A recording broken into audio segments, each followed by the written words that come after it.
This is ESPN on ABC. Black Friday arrives in the Queen City with another sellout at Nippert Stadium on Senior Day.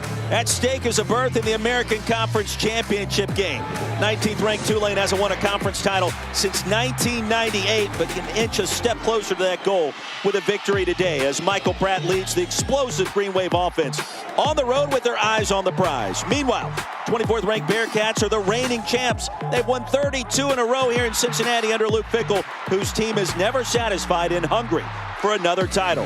The holidays are here, and it's all on the line in the final weekend of the regular season. Who wants to win a championship?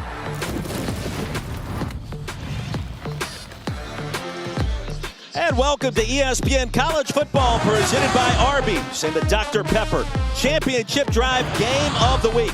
You're watching the American Conference on ESPN, a picture-perfect Black Friday for championship caliber college football and a top 25 showdown in the AAC. Number 19, Tulane, 24th ranked Cincinnati, getting set to battle here for all the marbles in the American Conference. And here's what it looks like at this late hour, final weekend of the regular season. The winner of this game advances to the title game next week.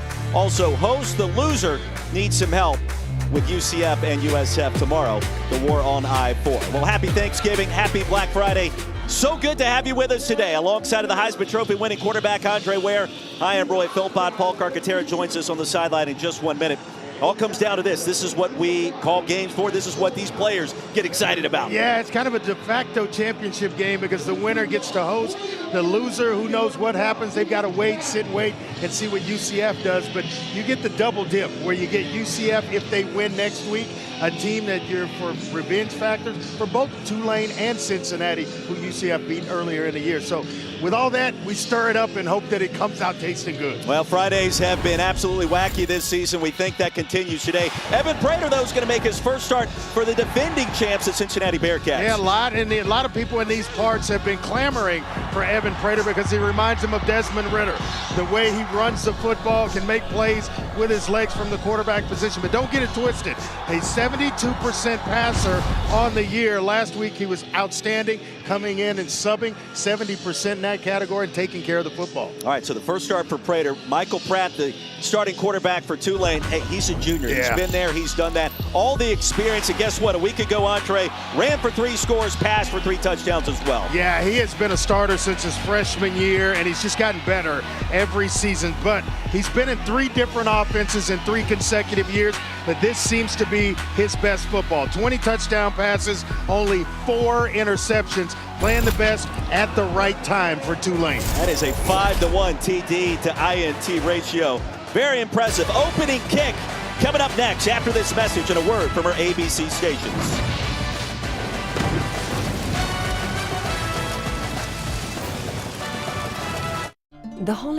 Welcome to the Dr. Pepper Championship Drive Game of the Week.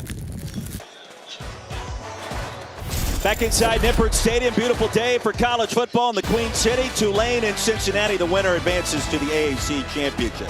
Andre Ware, Roy Philpott, we check in the first time with Paul Carcaterra. Well, Roy, when Cincinnati quarterback Ben Bryant went down last week with a foot injury, it became Evan Prater's offense, and he picked a good day to have his first college start. It's Thanksgiving weekend. He's a local kid, and he has tons of family and friends in attendance. Evan told me he grew up coming to Nippert Stadium, cheering on the Bearcats, and he's been waiting for this opportunity, so it's emotional for him. His teammates and coaches have shown nothing but love for him this week because of the type of teammate he is. An offensive coordinator, Gino Guidugli, said Evan is always smiling, was raised right, is smart, and if he's on your team, you want to be around him. It seems like the next man up has some leadership skills you want in a quarterback, Andre. Yeah, he has waited his time, Clark, and supported other guys as they had their turns. His turn today won't have to wait long. Tulane won the toss and deferred. We will see Evan Prater in start number 1 right out of the gates.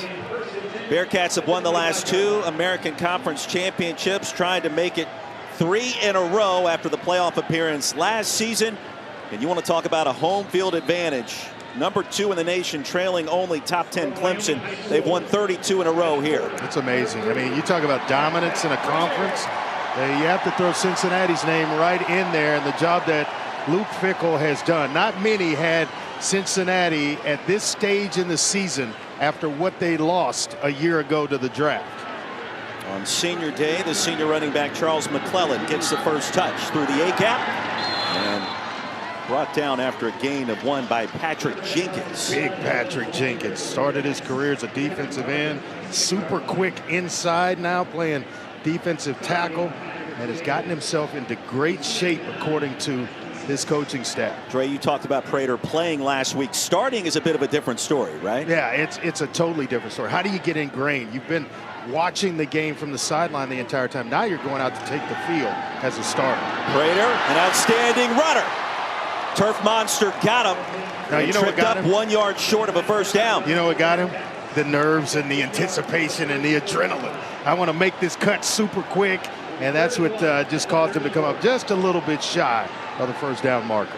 It felt like he could still be running with all the green he had in front of him. They're going to have a false start on the entire left side of the offensive line for Cincinnati. False start. Offense, number 51. 5-yard penalty. Third down. They call Metz, but they could have got anybody. O'Quinn, Tunstall, all those guys up front were moving early. Luke Richmond leads our AAC veteran officiating crew today. So instead of 3rd and short, now 3rd and 5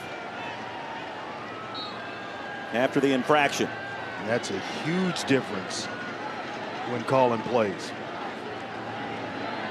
Josh Wiley, the senior, in motion. Time for Prater. Now sensing the pressure, races ahead. And brought down just short of the 35. It'll be 4th and 1. Angelo Anderson prevented first down yardage, and let's see. Yeah, and they're going to have, if Prater's going to have to be patient because Tulane's going to play a lot of zone defense. They've got a player down here early. They're going to see a lot of zone. Prater's going to see a lot of zone from the secondary of Tulane, and they make it look totally different from snap to snap. That's where, as a young quarterback, you're going to show the patience of taking the check downs until other things present themselves, but you just got to take what's there. Eric Hicks, a redshirt sophomore nose tackle, the injured player for the Green Wave. Some of the games I've played in, teams that just went specifically zone, and Tulane's 81% zone demand. It just kind of forces you to just, play a boring game. You just got to manage it, check it down, check it down, check it down. Then sooner or later, they're going to get out of this because you keep checking it down and picking up first downs. That's when you'll have your opportunity to take a shot over the top. Saw Hicks get tangled up. 4th down. And Jaquan Jackson steps on the field for the first time. Mason Fletcher will punt the football away for the Bearcats. A costly penalty likely prevented a first down for Cincinnati on its first possession. Jackson hit the deck near the 16 after a punt of 50 yards.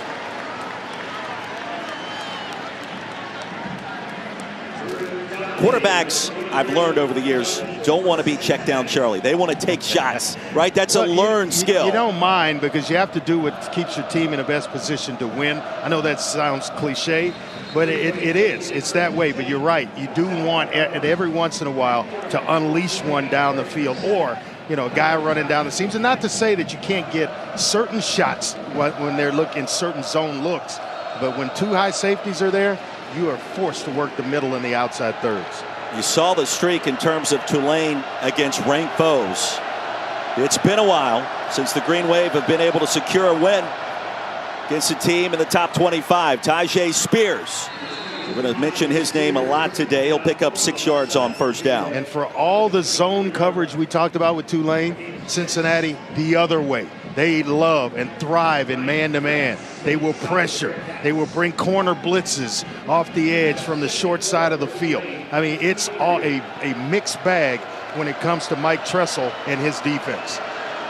Jim Svoboda, the offensive play caller for Tulane, said it point blank, we've got to beat man coverage this week. We know that. Bearcats show pressure and movement up front. Not sure if a Tulane lineman moved or not. Yeah. Offense, number 69. 5-yard penalty, 2nd down. Rashad Green Big sophomore out of Baton Rouge. Just a little bit early, and they have had some really, really good offensive line play. 4 of the 5 starters up front for Tulane has started every single game this year. That's when you're going to have some continuity on the offensive line, and you're going to have some progress and win a lot of games. Wonder if there's nerves on both sides, given everything that's at stake today. No doubt, my man. Into the flats, Tajay Spears corrals it and then dances across the 20. Threats knocked him out after a 6-yard gain. Tajay Spears, he's averaging about 96 yards in the first quarter in the last 3 games. You talk about a production machine. This young man, 22, can get it done. He has waited his turn to be the guy at Tulane behind some pretty good backs. Yeah, we found out last week Tajay headed to the Senior Bowl. He was emotional after learning of that decision. Here's another marker. Another false start. False start. Offense. Number 79. 5-yard penalty. 3rd down. Well, it was after the win against SMU in convincing fashion. Green Wave poured on the points, 59 in fact. And yeah, he found out from Willie Fritz. Emotional in the locker room. Well, that's the thing to be emotional about. And there, and got the news with the support of his teammates. Only way to do it. 3rd down and 8. Spears over 1,000 yards now in the season.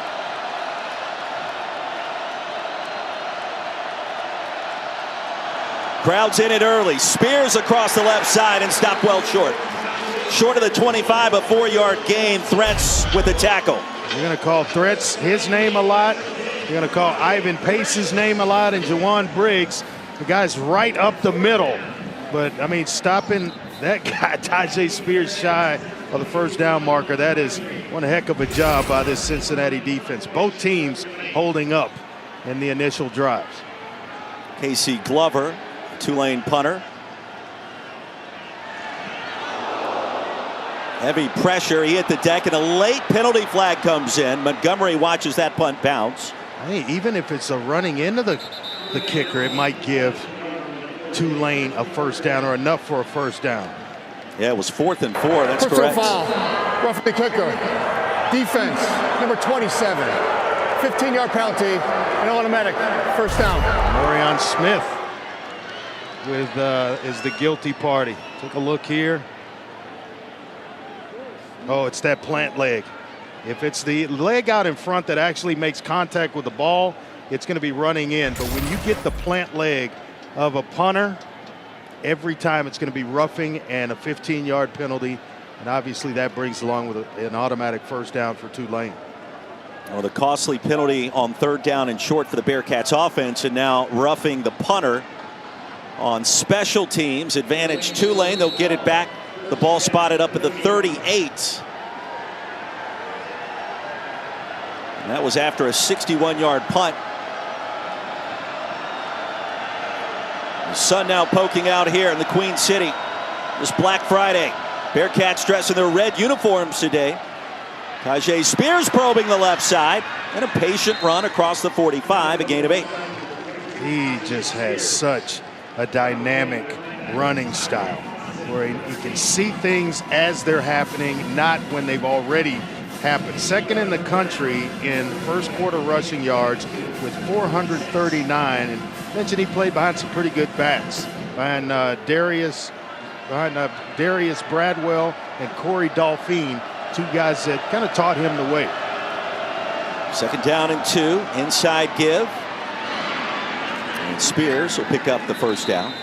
Stopped in plus territory after a 5-yard gain by Javon Hicks. When you see the patience with Spears, allowing blocks to kind of set themselves, he's in no big hurry, but then he's got a burst that when he needs to hit the gas, he's got plenty left in reserve to get him to full speed. 4 touches, 23 yards already for Spears. Recruited by a handful of FBS schools. K-State offered late. He stayed with the Green Wave. Wide open. Pass is incomplete. It was dropped by Shea Wyatt. And the pressure was coming from Ty Van Fawcett. Well, he had both. Shea Wyatt on a deep crossing route, and he had Deuce Watts on a post route that's wide open for 6 points, either one of them. If he just got a split second more, he could punt it out there, and it's gonna be a sprint for the end zone. Gotta hold on to a pass like that. Now Fawcett on senior day, one of those Bearcats seniors on that defense. Got to Pratt at the right moment. And they'll set up the screen far side. Lawrence Keys stopped at the 45 by Hicks again. A 4-yard gain, and quickly it's third down. Well, I like what Keys does there, and it's just catch the ball and get up the field instead of trying to dance and make guys miss, and you wind up with no gain or a yard. Here, at least you get something, and you put yourself in third and medium with a chance to convert and maybe get it to fourth down and short, where Coach Fritz will think about going for it. He's not shy about going for it on fourth down. Willie Fritz loves to roll the dice. 3rd and 6 here. Pratt heaves one deep and incomplete. Was looking for Deuce Watts, covered by Hicks, and the pass was off target. And it's going to force, with it being 3rd and 6, force Tulane to punt it. Whereas if Pratt hits anything, something short, and they're still shy of it, about a yard or two, I feel like Coach Fritz will go for it. On fourth down, 22 times they've spun the wheel and converted 64% on the season. So Andre Ware, the quarterback that loves to take shots, would have liked to maybe check one down there and give yourself a chance on fourth. In that situation, knowing that my coach will go for it on fourth down, absolutely. Glover sends it end over end, and Montgomery calls for the fair catch after a punt of 33. Second possession for Cincinnati. Coming up when we return.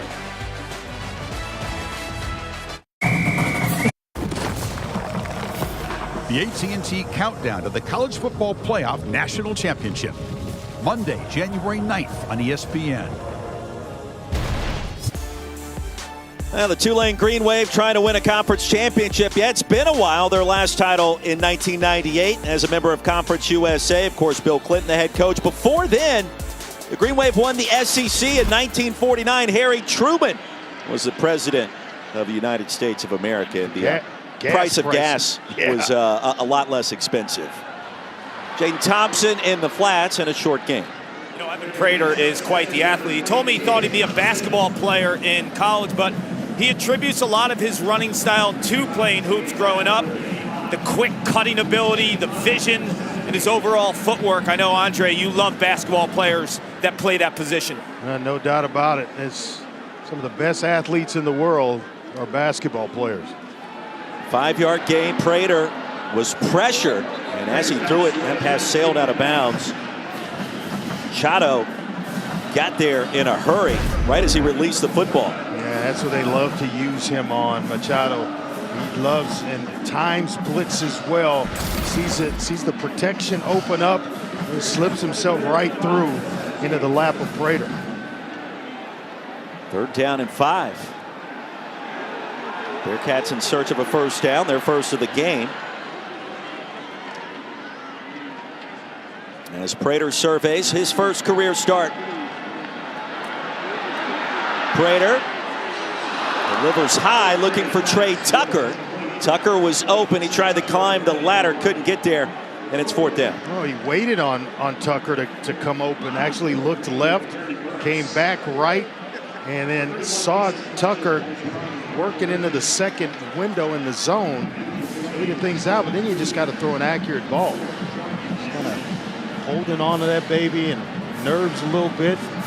Grip on the football is a little bit tighter, and it sails on you. Quan Jackson, Lawrence Keys back deep to receive this punt. Fletcher sends it end over end to Jackson with a fair catch at the 45. So just a punt of 38. The Green Wave get it back with excellent field position after this. If you already know that a blend. College football on ABC is presented by Arby's. Arby's, we have the meats. A great week to give back for the Tulane Green Wave, visiting the Children's Hospital New Orleans. The team spent time with patients, handed out swag, and signed autographs. Largest full-service hospital exclusively for children in Louisiana. So we take a look now. This week's college football playoff rankings brought to you by Capital One. Your thoughts, Andre Ware? Yeah, the usual suspects in there in Georgia, Ohio State, Michigan. That one's going to take care of itself tomorrow. Ohio State, Michigan, somebody is going to drop and allow for maybe USC to work its way in there. I don't think, I'm not liking LSU's chances, even in the SEC championship game when they've got to face Georgia. Yeah, the defending champs. SC gets Notre Dame. It's coming up tomorrow night in prime time. That pass was batted and sent down by Eric Phillips as Pratt released it. Yeah, he took over as a starter in like week 3 after Malik Vann tore his pectoral muscle. He has played in high school with Ivan Pace, Deshaun Pace, and Dante Corleone. That had to be some high school. Coleraine High School with all that talent. Pratt starts 2 for 5 on the jet sweep, and Lawrence Keys into Cincinnati territory and was roughed up, ushered out near the 40-yard line, and that is a first down. He'll use Keys on end-around speed sweeps to take advantage of his quickness and speed, and just kind of poking in and out until he found a soft spot in the defense that allowed him to turn up the field. Nice job there. Good job of running there by Keys. Tyjae Spears in the backfield.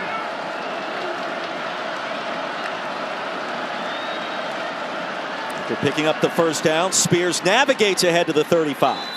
You know, Andre, you just mentioned Dante Corleone. He's one of their bright young stars in the interior of that defense. He's in street clothes. That's a massive loss for Cincinnati. I thought he was incredible 2 weeks ago against East Carolina. They call him the Godfather. Obviously, with the last name, you can understand why. After a 7-yard gain, Spears racing ahead, another first down. Stopped inside the 25, so he picked up 7 and then 10 more, Andre. Yeah, 7 puts him at 30, another 10, 40 yards already in the first quarter for Tulane, averaging about 6.7 yards per carry for Tyjae Spears. You want some production? Give it to number 22. And you've hit that stat with us this week multiple times. It's amazing. Just to start that fast? Yes, absolutely. First down. Feed the hot hand. Spears dives forward. Stopped at the 21 by Deshaun Pace. That's a 3-yard gain. He came into this game needing just 4 yards to go over 1,000. Took care of that pretty much in his first carry. He had that in his rearview mirror. Waited his turn patiently and has taken full advantage of his opportunity. Yeah, Willie Fritz told him, you have a big year this year. Go ahead and go off and see if you can make it the National Football League, and that's what he's done. Pratt slings it, and incomplete. Was looking for Tyreek James, and it was batted away by Threats at the last possible moment. But Threats has made some big plays, and he's known for his ability to come up and run support, and he will hit you. But showing the versatility on the back end and playing the pass here early for the Cincinnati defense. And Jabari Taylor also disrupted that play, touching Pratt right before he threw it. Well, Pratt's got to just identify the matchup he likes, because Cincinnati going straight cover 1. It's man-to-man across the board with a safety in the middle of the field. Well, this crowd is loud early on 3rd and 7. Crosser is there. Stopped short of the line to gain. And a 4-yard pickup for Bryce Bohannon. He's one of the few Tulane receivers that don't have 20 catches or more. Come into this game with 6 that have 20 catches or more for this Tulane offense. So you never really know where you're going to get hit. On any day, one of these receivers could have a huge game for Tulane. So on 4th and 2, the Green Wave bring out Ambrosio. And a 34-yard field goal attempt just inside the right hash. On the way, and it is good. Tulane strikes first. The winner of this game advances to the AAC championship next weekend. Green Wave, a good start.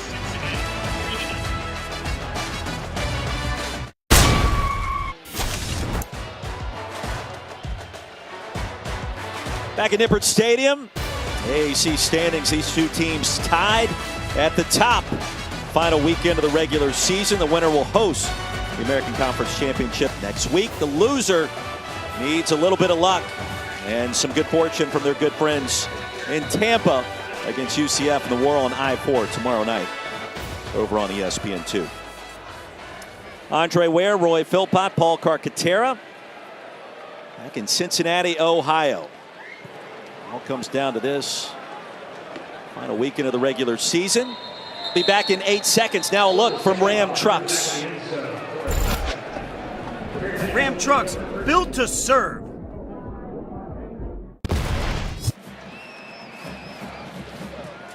Bearcats get it back trailing by 3. Hey, first off, did you like Willie Fritz kicking the field goal there? I like Willie Fritz kicking that field goal. We were talking about that, and it says 4th and 5, this magical book that everybody talks about. You go for it. You're on the road. You got the crowd quieted. Cincinnati's doing nothing on offense. They've got more penalty yards than they do offensive yards. Take the points early in a ball game. Handoff, Ryan Montgomery. Probes ahead across the 30, a gain of 6. The tackle by Nick Anderson. And a preseason All-American as a kick returner, as a returner, was Ryan Montgomery, trying to find anything to get this running game sparked and going for Evan Prater, who is struggling a little bit throwing the football for Cincinnati. Now Ben Bryant injured that right foot. That happened last week in the win against Temple. He's out for the rest of the season. There's a pitch. Montgomery's got the first down. And stopped near the 39 after a gain of 8. The first down of the game for the Bearcats. Yeah, Ryan Montgomery has excellent bursts to stretch the field and get to the perimeter. That's his strong part of his game. And so they're going to take full advantage of that. He's got tremendous speed. See if they continue to go to him in the running game for Cincy. See Luke Fickell controlling the Cincinnati sidelines. Bearcats off for the Big 12 next summer, trying to end their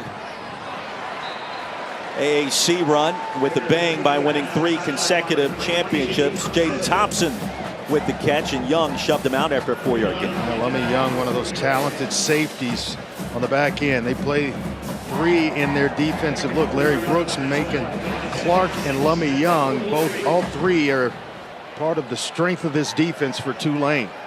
Andre, I think it's fair to say that Cincinnati's offense has been a work in progress this year after losing all that talent to the NFL, really on both sides. Prater did a great job to keep that play going. Thompson slung out of bounds at the 48 after a gain of 5. Close to a first down, and it's the other safety, Larry Brooks, who gets in on the tackle. But Prater does a nice job of just extending this play, buying some time, and then showing some accuracy on the move.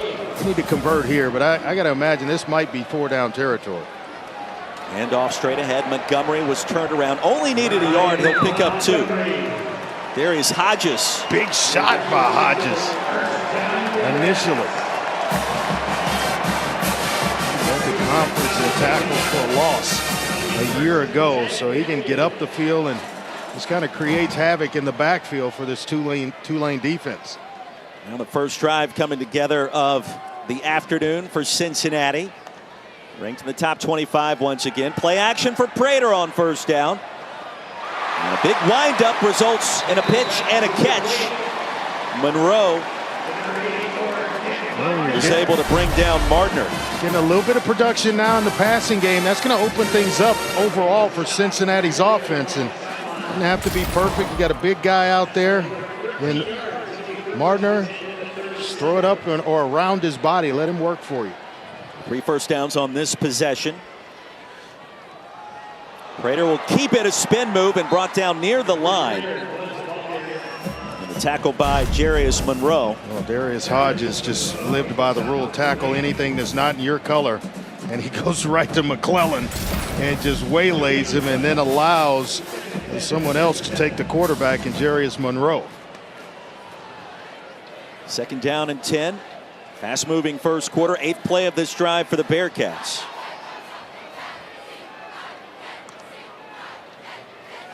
Fake it to McClellan. Prater with time, has a man. Pass is incomplete and bumped out of there at the last potential moment by Larry Brooks working against Tyler Scott. Well, the strength of this Tulane defense is right up the middle. Nick Anderson, Dorian Williams, the linebackers, and then we talked about the three talented safeties. Brooks right here separating receiver from the football. He's had a couple of big hits already, both he and Young.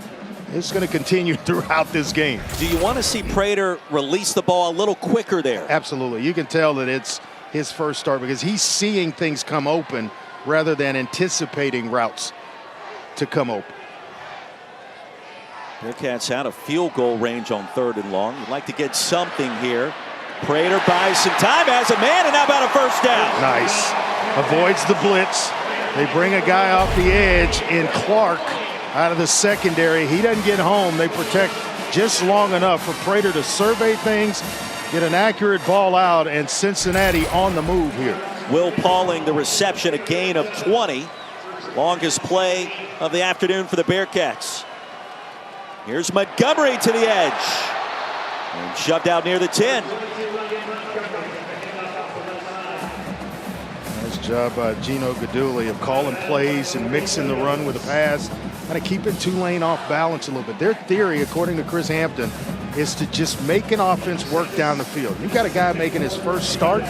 You think at some point they're going to make a mistake, a penalty, something where it takes them off schedule. So far, it hasn't happened. Yeah, you saw the red zone struggles there for Luke Fickell's club. 2nd down and 4. And Montgomery again, this time penetration deep in the backfield. He'll be brought down short of the 10. Numeral 0, Patrick Jenkins again. Great penetration by Tulane. And this defensive line, Darius Hodges, gets the penetration up the field and does a nice job of kind of handling things by himself. That red zone graphic that we saw, that was the other guy. That wasn't Evan Prater. This guy brings a different dynamic now. He's got some legs that helps a team in the red zone. I like that approach. Prater, design quarterback run, and Prater sandwiched between 2 defenders and bottled up short of the 10 and nowhere close, just a gain of a yard. Yeah, they try to go counter with the quarterback, showing that he may go right, then they pull everybody to the left. Just well played by Tulane, trying to play to a field goal or hold to a field goal attempt here. Should be the final play of our first quarter. 15 minutes in the books, and the Tulane Green Wave, the 3-point lead on the road. The winner of this game hosts the AAC Championship. Be back with the second quarter after this message and a word from our ABC stations. On a fan. Well, don't forget college football rivalry weekend rolls on with 2 of our featured matchups. Florida takes on number 16 FSU tonight. Then tomorrow, primetime, 6th-ranked USC hosting number 15 Notre Dame from the Coliseum. Both games begin 7:30 Eastern, 4:30 Pacific. ABC also on the ESPN app.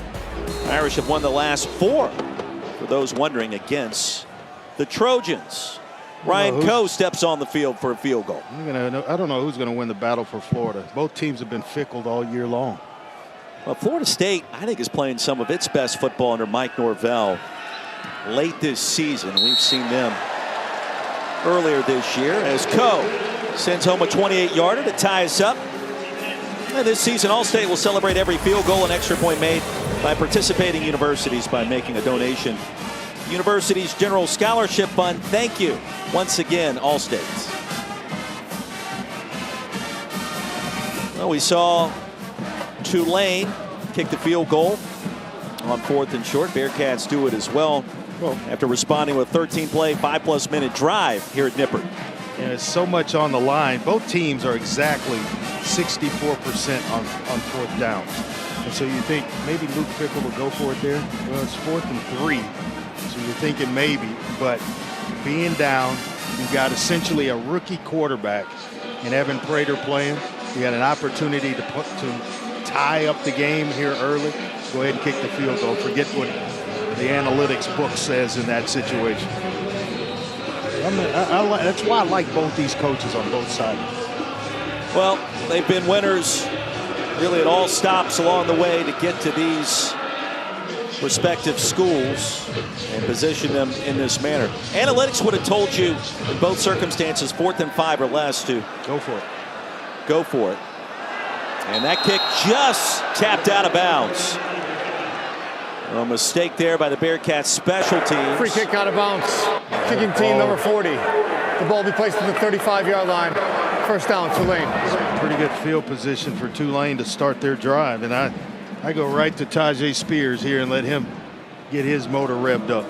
Willie Fritz, head coach of the Green Wave. He has turned around programs at all levels of football, won a championship, the JUCO ranks, then at D2. Sam Houston State played for 2 titles, national titles, won a Sun Belt championship at Georgia Southern. Yep. And then now at Tulane, Green Wave aren't known for winning conference titles. They are very close this year. You ask him the question that, we all wanted to ask, and you were brave enough to do it, about other schools lobbying for his services. And he says, well, I haven't talked to anybody. I joked with him. I said, yeah, Coach, that's because they're calling your agent. That's a way to do it. Play action for Pratt on first down. Looking for Shea Wyatt, and it is incomplete. Boy, it's so close to having 2 magical catches is Shea Wyatt. Good overall receiver. They say he's got some basketball talent. Arguably the best basketball player on the team, and when you get that designated to your name, that means you're a pretty good athlete. Because all football players think they can hoop. 2nd down and 10. Yeah, Fritz told us this has been his toughest turnaround as Pratt under duress and sends that one incomplete, looking for Spears on the screen. It'll be 3rd down and 10. He's trying to get Spears out in space. He's so dangerous when he's out in space. The first guy is certainly not going to touch him, and they try to screen to take advantage of some of the aggression of this Cincinnati defense. Now a big down here with it being 3rd down and 10. That's advantage Cincinnati. Great crowd at Nippert Stadium. Their 11th consecutive sellout. They've won 32 straight here. 2nd longest streak in the country. On 3rd and long, Pratt off the back foot. Heaves it incomplete.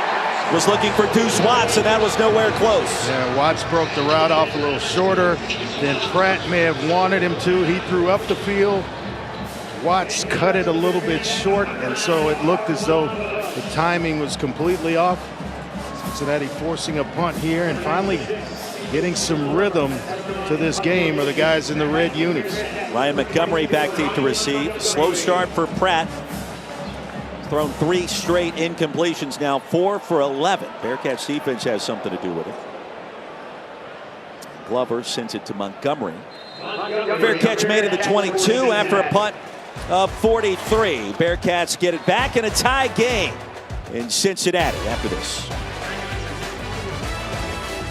Over the middle and Well, the top 2 defenses in the AAC living up to the hype so far. There you see Chris Hampton calling defensive plays for the Green Wave, and for Cincinnati, you talk about the great job Mike Tressel has done this year as well, leading the Bearcats defense. And it's 3-3 here in our 2nd quarter. Probably not a surprise, Andre.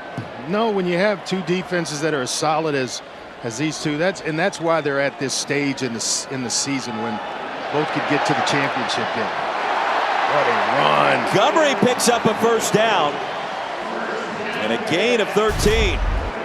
Just kind of feeling his way through, hit the spin button a couple of times. Excellent job. Bearcats utilizing tempo. Prater racing ahead to the 40. 4-yard pickup, and there's where we expect to see more of Cincinnati's starting quarterback today on the ground, making his first career start. Gino Baduli told us that, hey, the rest of the guys around him, he's got plenty. And Montgomery, McClellan, Kiner, who is another back that we'll see today, and then Scott and Tucker with the speed on the outside and the 2 tight ends. He's got enough help around him where he doesn't have to feel like he's got to carry the entire load at quarterback. Tucker goes in motion. He'll get the swing pass that settles in low, and a diving grab is ruled incomplete. Cincy on their previous drive showed good balance. 7 runs, 5 passes, kept Tulane on their heels a little bit. they were able to stay out of third down and long situations like here. 3rd and 6, very manageable for Evan Prater.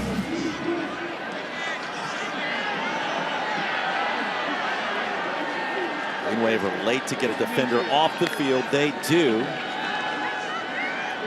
All afternoon for Prater. Went through his progressions a couple of times. And a pass incomplete, looking for Tyler Scott. Well, Larry Brooks is right there, ready to punch that one away. Some high throws we're seeing from Evan Prater. And Chris Hampton showing true to his colors. He's going to continue to play zone, make Evan Prater think his way down the field. And once they get off schedule, it's advantage Chris Hampton and the Tulane defense. He's got something in common with Clark, right? You're talking about him in terms of what do you like to do away from football. He says he likes to shop. He does like to shop. He and Clark looking forward to Black Friday. Well, it's interesting, too, because he's lost a bunch of weight in the last 3 months by merely eating fish. And he talked to us about it. He's lost 28 pounds. And perhaps he's got some shopping in store later today as Lawrence Keys upended short of the 30 upon a 45 and a return of 14 as we step aside in the Queen City. If you already know that. Our Friday spotlights on Cincinnati nose tackle Juwan Briggs. He's a talented singer, serving as a tenor in an established ensembles. He also plays 10 instruments, such as the guitar, piano, violin, sax, flute, and clarinet. Growing up, he went to a performing arts school, and he told me his 5 siblings, parents, grandparents, they all sang and played an instrument. Someone was always singing or playing in the house. He's also married and a father of 2, and his plan is to keep the love for music in the family and teach his young ones the way. Then I bet nobody's messing with him about it either. Not playing nose tackle in the American. Pratt pulls it out, racing to the edge, and upended near the 35, a gain of 6. Andre spot on. He clogs the middle of this Bearcat defense, and he's a strong guy. He squats 700 pounds. And added 16 pounds of muscle since last year. He is disruptive, Clark, in the middle of this defense, and he has done a great job this year. Great to see him with the family. Celebrated on Senior Day earlier today, Juwan Briggs. On 2nd down after the keeper by Pratt, Tajay Spears. Wow.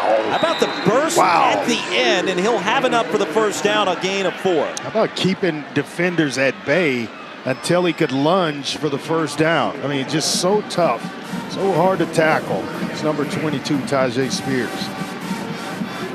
Tulane Green Wave have never played in a conference championship game.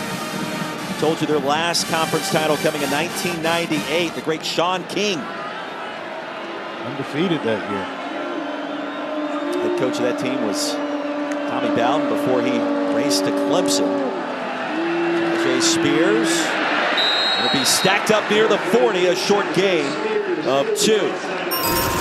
Really nowhere to go. Nice job. The entire front 7, Jaheim Thomas for Cincinnati, just continue with leverage and containing Tajay Spears there, not allowing him to catch the corner and get started. So last drive for the Green Wave ended in 3 straight incompletions. They go with 3 consecutive runs to start this one. A 22-second drive, that last possession by Tulane. So if you're really Fritz, you're thinking, all right, we can't do that again. Got to possess the football a little bit longer.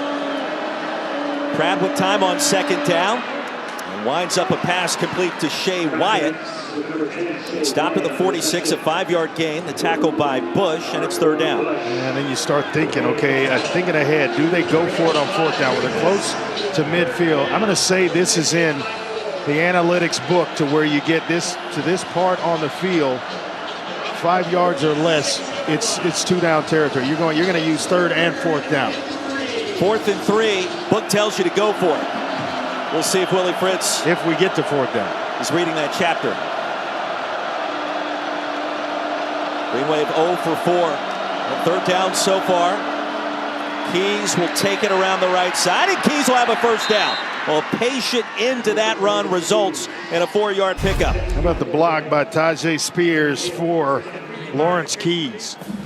22 securing the edge out on the outside just to give him just a little bit of daylight to turn up the field. It does feel like these two teams, Andre, are kind of feeling each other out so far this heavyweight bout. Given all that's on the line today, the winner of this game hosts the AAC championship next week. And nor do you want to be the first team to make the first huge mistake that cost you a score. Tajay Spears bolts for it and a 4-yard gain. Tulane this year, when forcing a single turnover, is 7-0. So yeah, you mentioned mistakes. Certainly be a feather in the cap of the Green Wave and head coach Willie Fritz. Yeah, both teams have really taken full advantage in terms of the turnover margin. Tulane being +6 on the year and Cincinnati +5. They're turning you over and winning games that way, not giving you opportunities to beat them. Top 25 showdown in the AAC.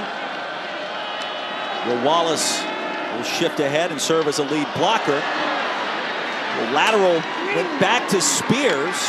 Borderline trickeration here on Black Friday.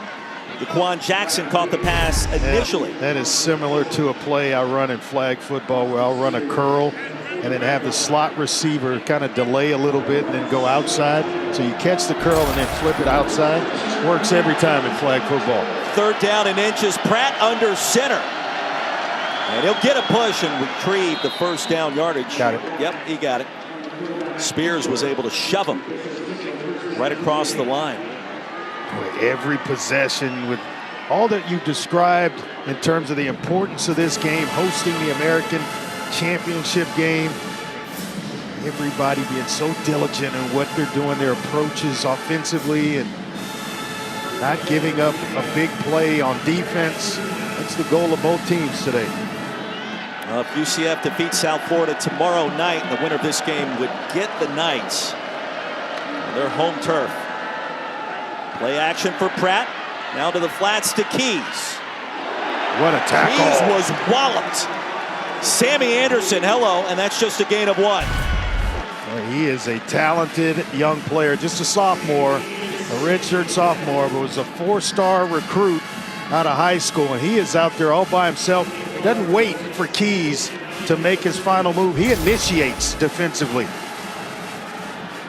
Form tackling 101 right there. That's a heck of a tackle. That's exactly how you draw it up. I could see you as a safety back in the day, executing that maneuver perfectly too. About 3 games a season until they found somebody else that could play it. 10th play of the drive. On 2nd down and long, Spears gets the 32, a 5-yard gain. The tackle by Briggs. He should go back to Spears here with 3rd down and about 2 yards or so. I'd imagine they go back to Spears here to pick up the 1st down. And then maybe a little bit of tempo after they've converted. 3rd down and 2. Drive approaching already 6 minutes in length. Give it to Spears, and with a burst has 1st down yardage. Chains will move. Spears stopped inside the 25. Well, they are just loading the box. I mean, so many bodies, as many as 9 at times when there's nobody over the corner on the opposite side. He'll sneak down inside the box to try to stop this Tulane running game. They operate at about 190 yards or so. 3rd in the conference, 38th in the nation in rush offense. 8 runs, 3 passes so far on this possession for the Green Wave. Pratt keeps it straight ahead, and a nifty finish by the quarterback.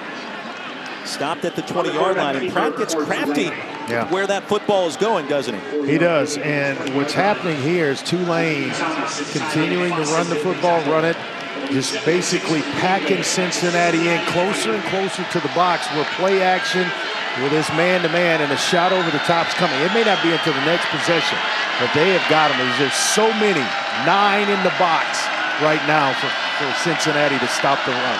Keys top of the screen, does have big playability.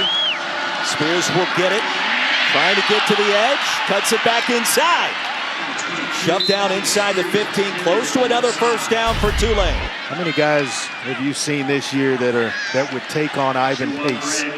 Well, Spears just did it. And he just squared up and went right into the chest of number 0. That is a brave youngster right there, because Pace will lay the helmet on you, big guy. Pace has been incredible this year. 3rd down and less than a yard. And now Spears lines up. It's a Wildcat quarterback. Straight ahead, Tajay. 1st down and then some. And you got Pratt on the outside trying to throw blocks just in case Spears breaks free.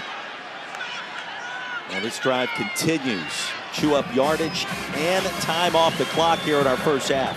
This cannot make Luke Fickell very happy in terms of the approach and how it's being done to his defense. 4 3rd down conversions on this drive. Spears stays in as the Wildcat. Spears gets outside. A stutter step and a touchdown. He throws Javon Hicks and also Arquan Bush. Pace as well, trying to give chase, but he can't catch up with him. And you see him there freeze Hicks, then he freezes Pace.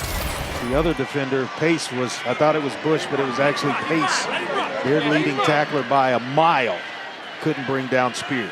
And Tajay Spears, one of the top backs in the American Conference this year, headed to the Senior Bowl. Injured in spring practice with a bad hamstring. Scoring a touchdown here in the Green Wave with a touchdown advantage, Andre. Yep, Tajay Spears making guys miss as a Wildcat quarterback, freezing them and then putting Tulane up 10-3 here in the 2nd quarter.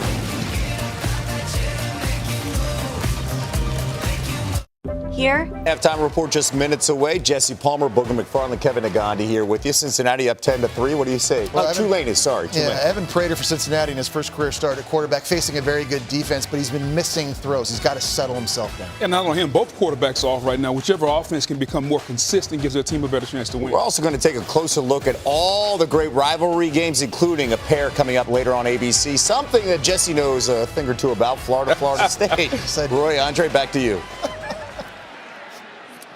Kevin, thank you very much. Yeah, I think he does know a thing or 3 about the Noles and the Gators coming up later tonight, primetime ABC. We look forward to watching that one. And we remind you as well, coming up this week on Sunday NFL Countdown, it's the Bengals eye a 3rd straight win. Joe Burrow goes one-on-one with Alex Smith, plus an all-access inside a mind-blowing team meeting with Tom Brady and the Buccaneers. Kick off your Sunday with NFL Countdown, 10 a.m. Eastern on ESPN, and the Monday Night Countdown crew gets you set for Steelers and Colts, 6 Eastern, 3 Pacific, both on ESPN. I want to know what new Booger has in his golf bag.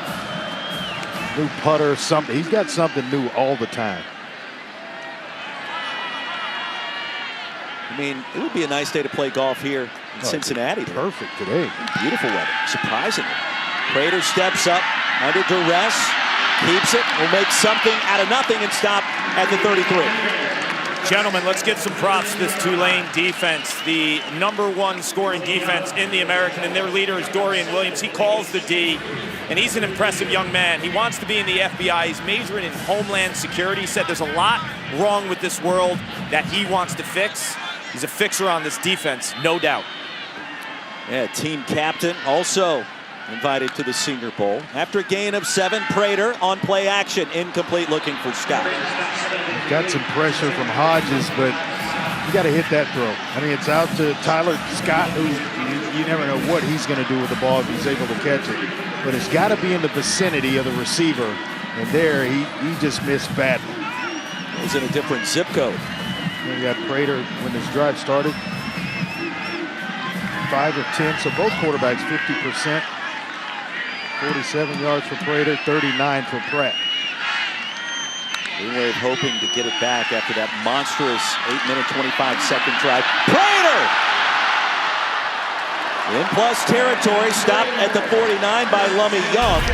And that'll be a gain of 18 on 3rd down. And that's what he can do. That's the strong suit of his game, is to pull it down and make plays. And can make guys miss. Cuts on a dime. Just got to clean up this passing game. Montgomery to the edge, and Montgomery inside the 45. Gain of 6 yards. The tackle by Larry Brooks. Tulane, Roy, wants to live in this 2-high safety look or 3-high safety look. Occasionally they'll bring Macon Clark down in the box. It's going to force them to get out of that look if Cincinnati's able to run the football the way they have. And that's their base defense, where they have the most comfort, so to speak. Bearcats already 85 yards on the ground. Those coming his last 2 drives. Time for Prater. Slings it. Jaden Thompson at the chains, and that's enough for a first down. He's got that big, long windup, as you mentioned earlier. You sit and get eyes on the quarterback. Somebody should be able to make a break on the football here before long. 4-man front for the Green Wave. They'll switch it to 3 right before the snap. Prater back against the grain, has big yards. Well, 5-yard gain to the 35 on a play that looked like was destined for nothing. Give him 4 officially. At least second down. He's starting to throw it well enough that he continues to do that. That gives the Green Wave's defense a little, gives them some problems. Clark talked about him being the #1 scoring defense in the American, 18th overall, just allowing 19.5 points a game. They get down inside the red zone. They get very, very stingy. Charles McClellan has a first down and a lot more. Look at the cut. McClellan to the end zone.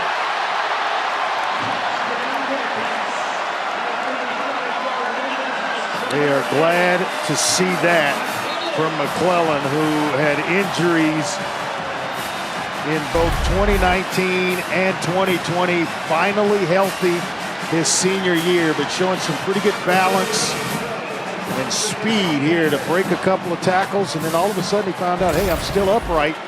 Get to the end zone. Well, these two offenses getting past their Thanksgiving Day turkey finally, starting to heat up. Tulane, though, even giving up an extra point here. They've got a bonus possession. 2:41 to go in the first half. Ryan Coe's PAT has us tied at 10. Now the 7th touchdown of the season for Charles McClellan, the senior out of Homerville, Georgia, this time from 35 yards out. We got a good game here in the Queen City on a Black Friday. Look at that. Let's take a look at our Taco Bell Live Más student sections. Student sections across the country are competing to be the Live Más student sections of the year all season long. What am I even doing here right now? That was so good. Taking over here. I'm taking over. As you should. You talk about a loud bunch. I remember we were here 2 weeks ago, and Paul was down there for our open. You talk about a loud group. Now the student section was rocking against East Carolina. It is again today. And again on Black Friday, a lot of students are going home. Figure hanging out with the family, having some turkey on Thanksgiving. Tulane's not having any turkey so far today. We go back to that last drive, 8:25 off the clock, Andre. And how about 4 for 4 on 3rd down? They were all of the short variety, but the Green Wave offensive line got it done. Yeah, they did. A season-long 8-minute, 25-second drive. That's after the previous drive went 22 seconds. So you went from one extreme to the other if you're Tulane's offense. But you look at it, both teams today, 70% of their offense has come on the ground. Both teams are already over 100 yards rushing, and it shows you what the strengths of these two teams are. Tajay Spears with that 11-yard burst. We're tied at 10. Green Wave get it back. Spears again, bottled up, and he races forward for a gain of 2. Andre, you were mentioning a couple weeks ago we were here for ECU. It was freezing cold. It was a night game. Today's beautiful. Even you would play golf in 55-degree weather, and I know you hate anything under 60, and it is Black Friday. I want the Heisman Trophy winner's credit card so I can get loose. Yes. Now we're talking. If I give it to you, then that means I got to give it to Coach Hampton as well. Send you guys to some place here to shop in Cincinnati today. Yeah, Clark wants to buy you another one of those Snuggies that you wore a couple of weeks back. Tajay Spears has a first down. stop near the 42 and a gain of 14. Yeah, the percentages in terms of offense creeping ever so more in the positive direction on the ground for Tulane, as Tajay Spears looking for a drive starter. About 150 or so left here in the first half. Plenty of time with 3 timeouts remaining. On first down, Pratt off the pump fake has Keys. That's another first down inside the 30. Keys will try to keep this play alive, and let's see if they ruled him down. One official signals a touchdown. He rolled over on top of Arquan Bush, and I'm not sure he ever touched down. Bush gets back to try to make the play, and Keys gets up. That's going to be 6 even when they review this. Unreal. What a heck of a play. Oh, I don't know. The knee might have gone down early before Bush even initiated the tackle. The knee touches down. On the field, the runner wasn't down and scored a touchdown. The previous play is on the further review. Michael Stevens, our replay official. The knee was down. Yeah, it's coming back. It still should result in a long gain and a first down for the Green Wave. Got ahead of myself a little bit because I thought it was a heck of a play. Still a heads-up play by Keys to get up. And who knows, they may find some daylight under that knee, but I doubt it. Oh, clearly touches. Now, Tulane will also receive the second half kickoff, which makes this possession of primary importance for both sides, obviously. Which is why I was saying they're stealing a possession, because you're hoping at Cincinnati, when you score, the time runs out and you go to the locker room without Tulane having a chance to double dip here in the first half, to end the first half, and to start the second half when they get the ball first out of the locker room. How about these two coaches, though, spending time with them this week? Willie Fritz, who you can see why he wins so much. The runner's knee was down with possession of the ball at the 29-yard line. Please reset the game clock to 1 minute and 44 seconds. 1-4-4, and it will start on my signal. Tie ball game. Tulane with 3 timeouts to work with. A 29-yard gain on the pass that was caught by Keys. By far and away their longest completion. Right. And if Pratt just throws it out there, Keys may be in the end zone, but he underthrows him trying to make the perfect throw. And you really can't blame him after Wyatt has dropped a couple that were right there. Just underthrows him, and then he gets tackled. Pratt pulls it out. And he'll be tackled at the 30. He'll lose a yard. And Folsom in the game, he splits time with pace on the outside until they go to their joker package, which has, it basically becomes a more conventional 3-4 look for Cincinnati. First TFL for either side so far after Huber made the stop of Pratt. And on second down, there's another drop. Now Deuce Watts should have reeled that one in for at least 8, maybe 9 yards. That's a heck of a throw. You're throwing a sit-down route on the sideline to the far sideline from, the farthest hash away that you can get. That's a long throw for the ball to stay in the air that long. Shows you the arm strength of Michael Pratt as well. Third down and 11.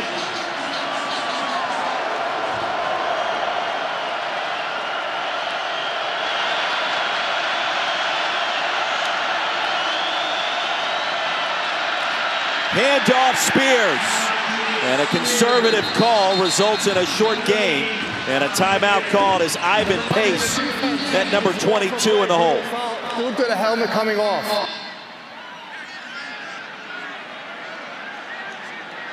They stop play before the helmet, because it was Jabari Taylor's helmet that popped off. Now don't forget, Capital One Friday Night Football later tonight. Florida State and Florida from Doe Campbell, 7:30 Eastern. Mike Norvell's team ranked back inside the top 20. Then coming up tomorrow night, top 15 showdown, SC and Notre Dame. Number 6 versus number 15. Both begin 7:30 Eastern, 4:30 Pacific on ABC and also the ESPN app. Kind of shocked that Luke Fickell wouldn't take a timeout here, where he gives Evan Prater some time to maybe steal a possession. And you know my theory, that you can never score too many points in the first half of a football game. I like that theory. There's time on the clock. You're trying to score. Well, the original indication was that Fritz called a timeout shortly after the play ended. Instead, he'll let the clock It'll be a 30-second timeout. run down all the way to 21 seconds. And in search, taking that lead into the locker room, and what would be long field goal attempt by Ambrosio. His career long is just 42 yards. This would be from approximately 47 if they attempt it. He kicked that one against East Carolina October 8th in a 24-9 win.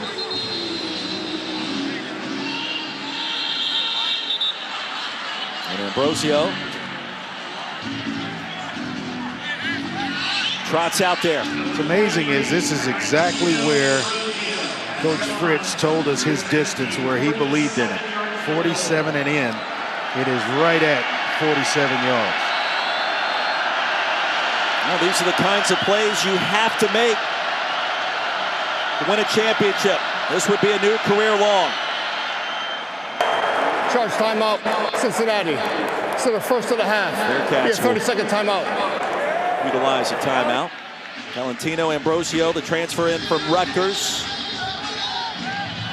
7 for 8 this season.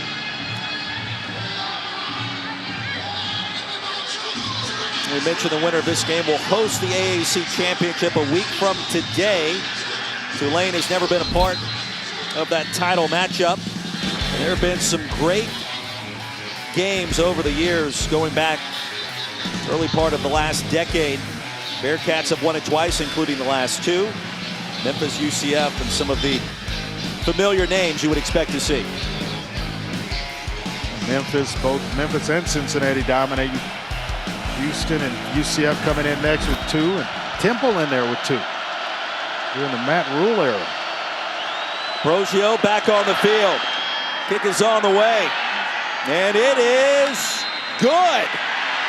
A new career long for number 43 in white. And the Green Wave grabbed the lead right before halftime. How important is it for a head coach to know his kicker? That's the exact distance that Willie Fritz told us. Ambrosio, where he had confidence in Ambrosio. And I mean, another yard or 2 longer, may have hit the crossbar. Yeah, that kick is short. But at 47, Willie Fritz all smiles.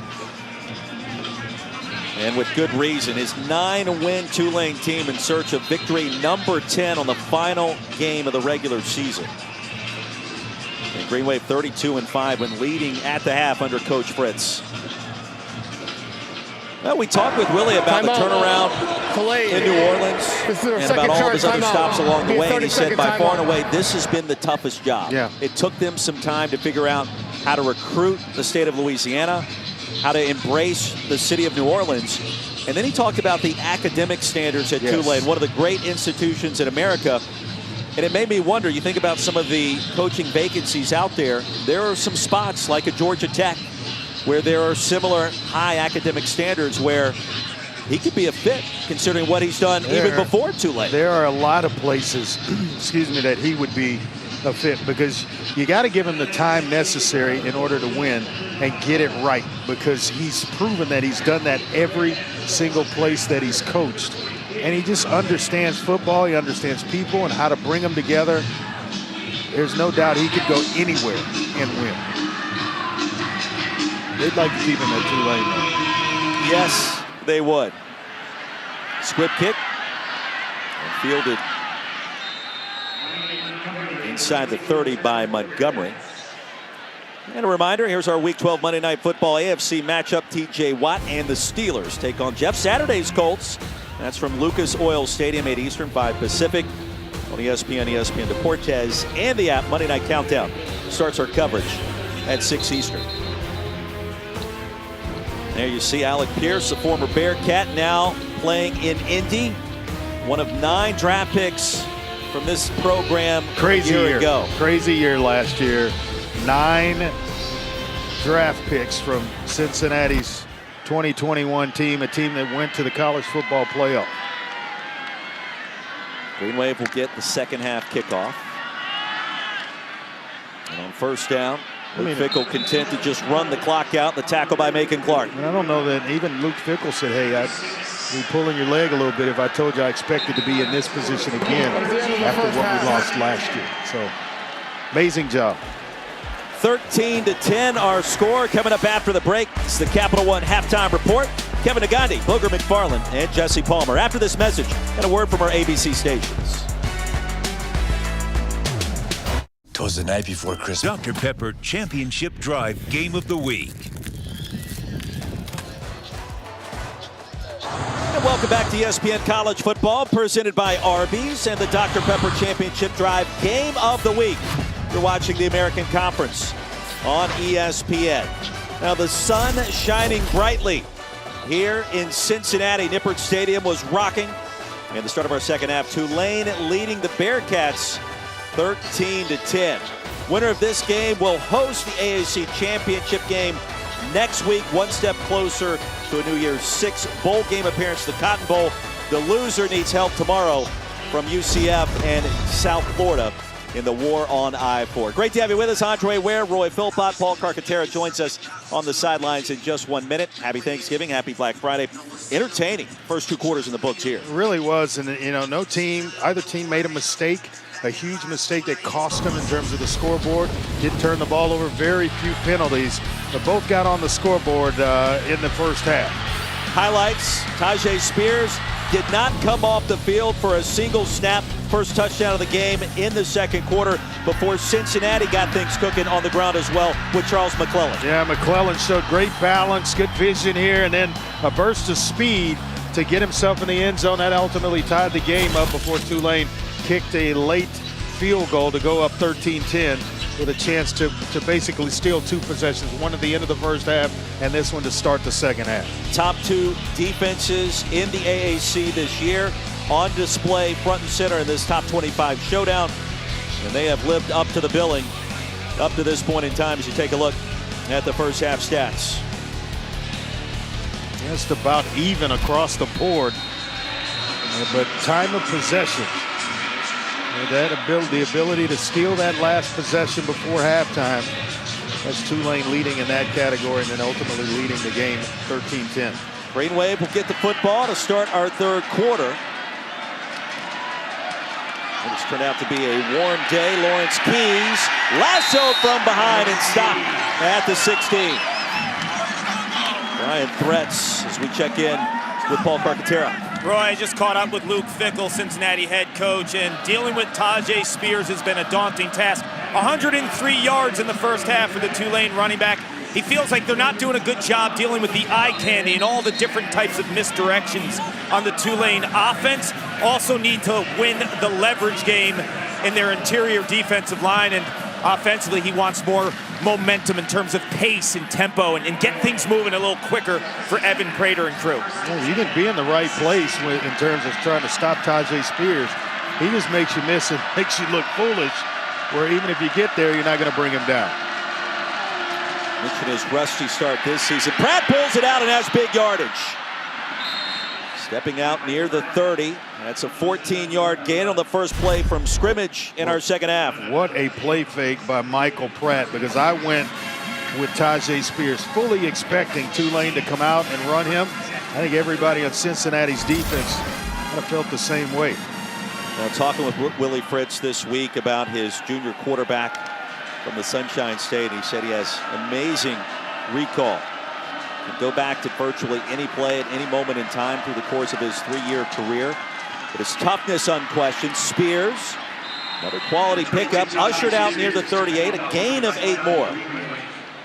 Well, you look at Tulane's ability to run the football. I talked about it earlier. Claybrook, Pines, Hainsworth, and Green haven't missed a start all season long. As Joshua Remitage, the right guard, is the only guy that has missed time on the offensive line for Tulane. So it allows them to do a lot of things when you have 4 guys that are sitting side by side every week.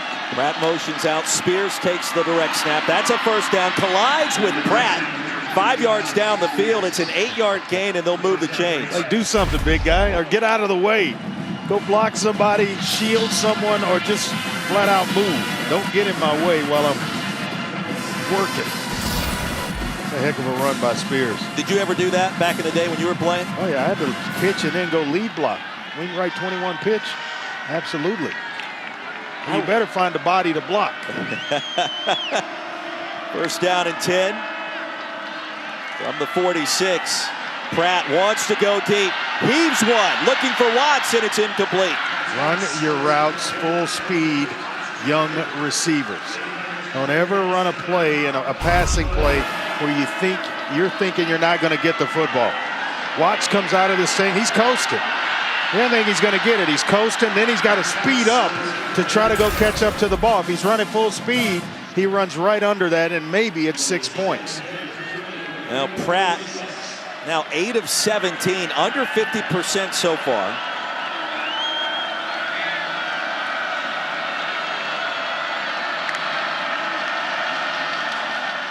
Spears again with a cut. Dives ahead to the 49. Gain of 3. He's trying to get it to a manageable situation, get it back on schedule where it's third and medium, third to short. Now you're going to be across the 50 with any positive gain here. The fourth down is certainly in play here for Willie Fritz and his offense. 6 straight games now with 120 or more on the ground in a single game. The quarterback draw looks attractive, doesn't it?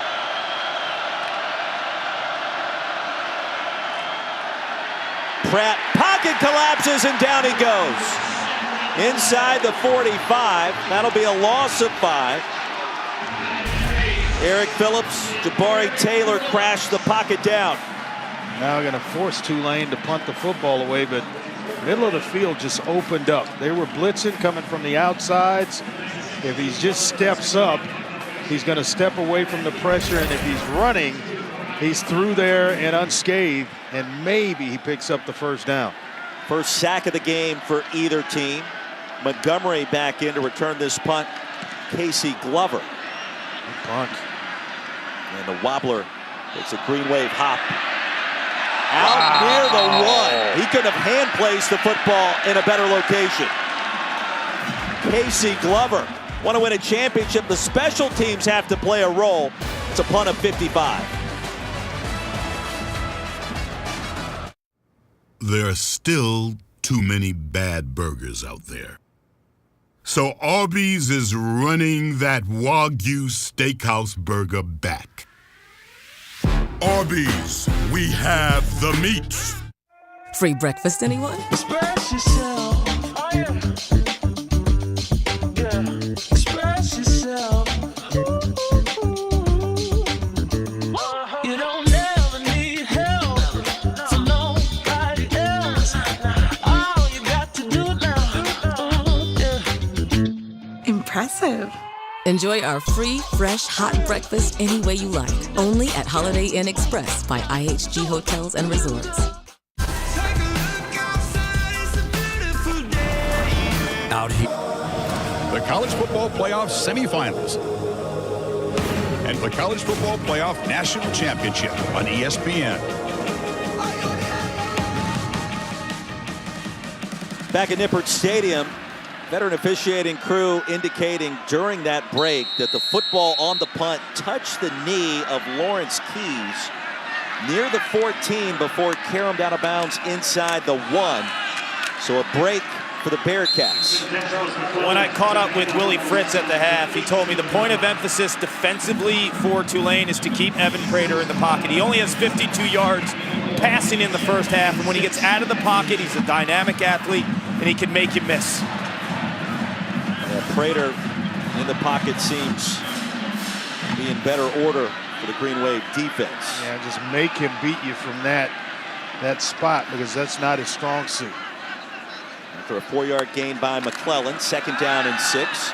Quick strike from Prater, and that's enough to move the chains. Ahead of the 25 to Jaden Thompson, the tackle by Monroe. You can see the more he plays, the more comfortable he's becoming. Ball's coming out with a little more authority. There, a nice quick decision to get it out. thought he had several streaks in that first half where you could see the rhythm was there in the passing game, and then it quickly faded. Misdirection, McClellan. Sideswiped for a minute, and then racing ahead to the 32, a gain of 6.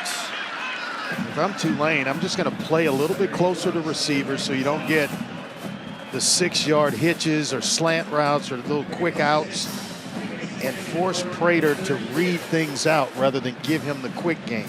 Because that's what they want to do right now, is run the quick game and then run the football in addition to it. And second down, Prater harass and sails that pass well out of bounds in the neighborhood of Thompson. This may be grounded.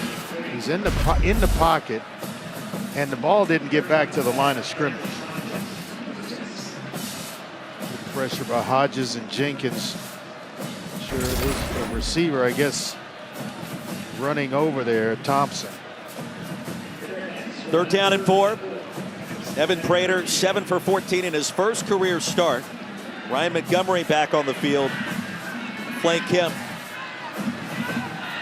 Hardly ever do you see Tulane blitz a quarterback. Showing pressure here. Time, plenty of time for Prater. Through the progression and intercepted. Green wave, come away with it. Dorian Williams, the talented linebacker. And Tulane undefeated this year when forcing a turnover. They are 7-0. First turnover by either side in favor of the team in white. It went over and handed, I would imagine, to a family member, that interception that's wearing his jersey number. But nice job with the eyes of just reading Evan Prater. He stays on Thompson a little bit too long, and it results off his hands is wide right to begin with, but then into the hands of Dorian Williams. Tell you what, second interception of the year for Williams. Deal got a fingertip on it. The pass was intended for Thompson. And then Williams simply does what he does best, and that's make plays. It's so attractive. You got so much room when they're in press man-to-man. Trying to stop his run interception. by The loading previous the plays box. on the further review. A replay booth led by Michael Stevens. We'll have a look at that sequence just to make sure Williams had complete control.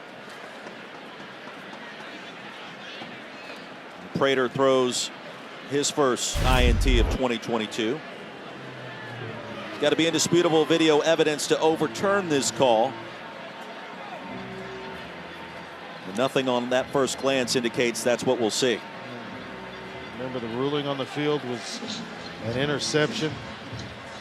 Williams, I thought, had both hands under it. He hits the ground. It's still under the football, and it did not move. Great look there. That's interception. So now it's up to the Bearcats defense after the turnover and the first possession of the game where Tulane starts in Cincinnati territory. Give you 2 words: sudden change. I know what you're doing, Andre Ware. Sudden change, you're going up top. Taking a shot. And perhaps this would be the time Deuce Watts would complete the route. 40-yard line. I mean, it's just calling for a shot right now. After further review, the ruling on the field is confirmed. It's to be first down Tulane. Yeah, not even stands, it's confirmed. 3 teams from the American Conference ranked. And the college football playoff poll came out last Tuesday night. Winner of this league in the championship game next week advances to the Cotton Bowl this season. Oh, it looks so attractive. Shay Wyatt out here. Got a slot. It looks like Keys maybe. Ooh. Spears in the backfield. He'll get the carry. Tackled from behind, dragging a defender after a gain of 3 by Briggs. I mean, this game kind of has this flow to it where neither team wants to commit that terrible mistake. Right. We just saw one, and then Tyjae Spears just kind of doing Tyjae Spears things. And they did it in plus yardage territory where when Tulane intercepts the ball, they're already across the 50-yard line. Second down and 7, under 10 to go in the third. We'll fake it to Spears. Pratt's been crafty on the move, pass caught, and that is a chain mover all the way down inside the 15. O'Shea Wyatt picks up 24 on the play. Well, Wyatt was running a curl, and then when he saw Pratt hadn't thrown the football and he's continuing to roll, he starts to roll. So he presents and gets himself away from the defender just to give enough room for Pratt to throw it in there. It's an excellent route. Away from the defender, the catch and the run at the end of it. That's how you work. Tajay Spears with 125 yards on the ground already. They'll fake it his way. Dump off to the tight end. Cincinnati was ready for Tyreek James. And he was stopped at the line. He's more the receiving tight end. Tyreek James into this one. That's his 24th reception on the field, and they love him down inside the red zone with 5 touchdown catches on the year. That's just one off the lead of Deuce Watts, who leads this team with 6. One of those 6 players that we talked about with 20 or more receptions. Green Wave like to spread the wealth on offense. On second down, Pratt's going to take off. And sandwich down inside the 10. Ivan Pace. Haven't called his name a bunch today. Pratt picks up 5. Kind of surprised as well, as much as they've run Tajay Spears in this game. Pratt on quarterback designed runs that you don't see Ivan Pace. He came into this game with 107 tackles. I think the next guy closest to him was Javon Hicks at 52. Third down and 6. Nippert comes to life.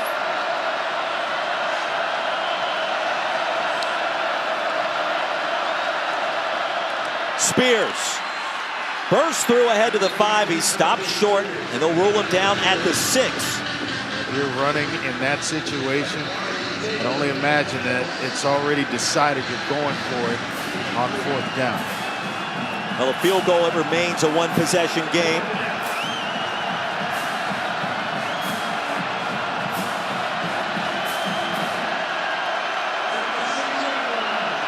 Fourth and 3.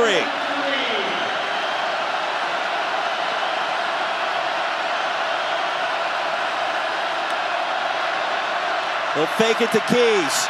End zone and incomplete. Will Wallace, the tight end, the intended target, and a penalty marker is out. Wallace, they try to fool Cincinnati, because as I mentioned, Tyreek James is more the receiving tight end. Will Wallace is more the blocker, more the point of attack type tight end, where he's opening things in the running game. Pass interference, defense, number 10. The foul caught in the end zone. By rule, the ball will be placed at the 2-yard line. It's an automatic first down. And so he's the blocker, so they try to fool Cincinnati with the blocking tight end, who has 2 catches on the year in Will Wallace, instead of Tyreek James getting the football. And he gets a nice shove there by Fretz on the back end.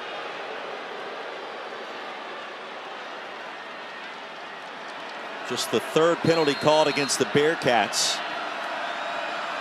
Spears now wants the direct snap.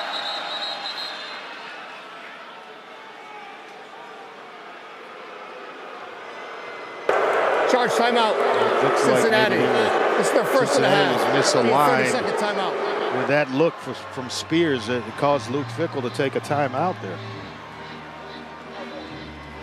College football rivalry weekend rolls on with 2 of our featured matchups coming up tonight in prime time right here on ABC. Florida takes on number 16 Florida State. Then tomorrow night, 6th-ranked Southern Cal hosts number 15 Notre Dame. Live from the Coliseum. Both begin at 7:30 Eastern, 4:30 Pacific. You're on ABC and also on the ESPN app. Irish have won 4 straight against the Trojans, now in playoff contention. In addition to these 2 other programs, and down the stretch they come, Andre, with college football playoff right on the horizon. We'll find out next Sunday. And I got to believe that USC has they can take care of business against Notre Dame and finish out the year strong. They're the team. I mean, I don't have LSU winning the SEC championship game. So, oh, who knows? That's why we lace them up, though. Pratt under center. Handoff Spears to the edge for the touchdown. What a quick burst Tajay Spears has. He shows it inside to get everybody to just freeze just a second. Split second, and then all of a sudden he's on the outside edge with that burst to get in the end zone. Just freezes the inside guy and then makes his way to the end zone. 24 carries, 130 yards, 2 touchdowns for Tajay Spears. And the points coming off the turnover. Dorian Williams with the interception. And Tulane is in business now with its largest lead at 10. A nice underneath handoff to Spears, freezes the defense, and then it's a foot race that he's going to win. 20-10, Tulane. I've played with Booger before. He loves playing. He's passionate about it. He will play all day long. Rightfully so. As that kick sails. Everybody else is tired of playing. Booger's ready to go for his hole number 36. You know, gentlemen, Kansas City Chief and former Bearcat tight end Travis Kelce and his 87 in running foundation will fund a psychology and counseling department for Cincinnati athletics. This health and wellness endowment will directly impact and aid all 450 student athletes and expand staff and sports psychology personnel. The grant ensures that all UC athletes will have permanent care and services needed to be mentally and physically strong, confident, and resilient. Luke Fickell mentioned to us this week the pressures athletes deal with today and the demanding schedules. This contribution from Travis is beyond significant. Yeah, he's given back in so many ways and understanding mental health. I think we're all starting to understand more about it. And just tremendous as McClellan was stopped by Keith Cooper for no gain. Keith Cooper, a Gator, a Dickinson Gator, my high school. Think of a job. 25 scholarship offers from Keith Cooper, or for Keith Cooper coming out of high school. Bearcats trying to attempt this comeback. They did it last time of 10-plus points. It was 3 years ago against UCF. UCF could be awaiting the winner of this game today. The AAC championship next week. Prater's going to be tackled from behind by Cooper again. He'll net 1 yard out of that play, and that's it. I want to know when we started producing 6'5", 275-pound players coming out of Dickinson. Just a sophomore, it's Keith Cooper. Good to see him in the game and having a great deal of success. I had over 25 scholarship offers coming out of Dickinson. He's put together a strong season. An important third down now for the Bearcats trailing at home. Well, Trey Tucker, Tyler Scott have yet to really become involved in this passing attack. That's been an issue for Evan Prater in start number 1 across the middle. Pass will be hauled in right at the sticks, and they'll give him the first down. Leonard Taylor, the tight end. Well, there's so much being talked about Josh Wiley, the other tight end, but I always thought Leonard Taylor was the better receiving tight end. Then the development of Wiley came along, but runs that route the perfect distance to where when you're going to get tackled, if you catch it and get tackled immediately, it's the first down. So on 3rd down and 9, Bearcats pick up 10. That was enormous. Prater off the left side and rumbles across the 40 for a gain of 7. Cincinnati's starting to get a little momentum here. Hot at the right time. A nice completion to to Taylor. Leonard Taylor. And a nice run by Evan Prater. Andre, we have not really seen any big shots converted on today in the passing game. Prater, a nifty pump fake. Wow. And that's a first down. Well, he got Hodges in the air and then ran right under it. Hodges is in great position to play it. Gives him a look outside and the pump. He jumps out there and Prater goes back inside to pick up the first down. Andre, at what point will we see Tucker or Tyler Scott involved in this downfield passing game, you think? It's coming. It's coming. One of them's, I expect a tunnel screen to Tucker at any moment. Pass down the field there, but out of bounds. Looking for Jaden Thompson. Yeah, 2 weeks ago in the game we called here, Cincinnati and East Carolina. Both guys scored. I mean, tunnel screens left and right, and they're going for big yardage. Yeah, he hit the tunnel screen to Trey Tucker, and then Ben Bryant came back later in the game and hit Tyler Scott on a post route that he just ran away from every defender that East Carolina had on the field. If you're just tuning in, Bryant out. The right foot injury appears to be done for the rest of this season. Second down. Toss sweep Montgomery. Plenty of real estate and a hurdle and a first down. They made Larry Brooks miss because Brooks is going low, and he's as good a tackler as there is on this Tulane defense. Well, that's just great athletic ability by Ryan Montgomery.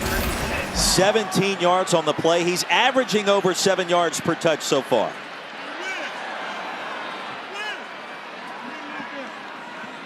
The hurdle is one of the more exciting plays in college football this season. Montgomery again, they'll continue to feed the hot hand. Nick Anderson, the tackle, a gain of 2. That came to life back when Sam McGuffey was at Michigan years ago. People started getting enough confidence or brave enough to start leaping defenders. And I mean, you got to be careful. He used to do it in high school quite a bit as well. What decade was that? This was a few years ago. But McDuffie was special in terms of doing that. McClellan now the running back. Tucker went in motion. RPO, and Prater's going to keep it. Stopped short of the 30 by Anderson again. So it'll be third down after a 3-yard gain. Kind of fitting that Anderson and Williams wear the jersey numbers 1 and 2, right? Both of them play inside linebacker for this Tulane defense. It's crazy the production that Chris Hampton gets out of that group. Andre, you love to go for it on fourth down. You got to believe that Cincinnati's in 4-down territory. Yeah, pick up about half of it here, and then it makes fourth down really legitimate. You talk about the production for the linebackers. Williams had the interception. Prater takes off, sidesteps one defender, and he'll be stopped just short by Patrick Jenkins. Yeah, and there it is, and so it puts you in a good position to convert on fourth down. Coming in, they've gone 9 of 14 on fourth down. That's the exact number that Tulane has at 64% conversion rate. On fourth down and 1, inside give, the spin, and the finish, and that could be enough. It'll be close. Larry Brooks had his hands on Montgomery again early. He came in, got himself free, but just could not stop the momentum of Montgomery before he picks up the first down. Got to maybe measure this one. This is close, and I'm not sure, Roy. An incredible effort by Montgomery just to make something out of that play. I'm not sure. Oh, he was contacted behind the line of scrimmage. Yeah. By Brooks. He described Brooks as an excellent open field tackler. He's kind of shocked that he's missed on 2 opportunities. Just enough for a first down. Woo. How close things have been all day, Ed. That's how close things have been all year for us on Friday nights. It's awesome. Let's bring the show to Friday. Give us a noon kick. Hey, doesn't matter. Let's give you a good football game. It's been a consistent theme with our Friday night crew, and it has been a wonderful season now on this Black Friday. Bearcats have won 32 in a row here. That streak in danger. Winner of this game, of course, hosts the AAC championship next week. And the loser will likely not advance to the title contest. After the first down, Prater to the air. He'll buy some time and deliver late. Pass will be caught at the 15 by Tyler Scott. He does look like a younger version of Desmond Ritter in the way he operates. And I can remember early in his career, yeah, that's close, knowing exactly where you are on the field with Tyler Scott, but wasn't the best passer. He just developed in that area throughout his career. Prater's going to take off again. A spin. Strong finish, stopped at the 8. So a 7-yard gain on first down. Yeah, he's feeling it right now. Confidence starting to ooze a little bit from Evan Prater. And the linemen will feel it. Receivers will feel it. Tight ends will up everybody's play. 14th play of the drive coming up next. An absolute gotta have it for the Bearcats. They're just about eating up this third quarter. Wiley in motion. Montgomery, the running back. 22 off and running with a move and a touchdown.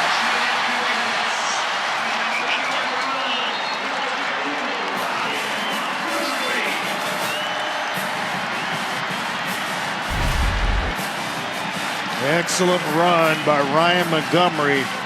Designed to go inside. He's able to bounce it and make a couple of guys miss. And a nice move at the end. Remember the 3rd and 9 in this drive when Prater hit Leonard Taylor from their own 26 that kept the drive alive. They would have had to punt in that situation. Otherwise, with that pass completion, it kept things going for Cincinnati. Goes extra point is good. And our new score with 42 seconds to go in the third quarter. 20-17, the Bearcats are back in it. Talk about a run and a touchdown march by Montgomery.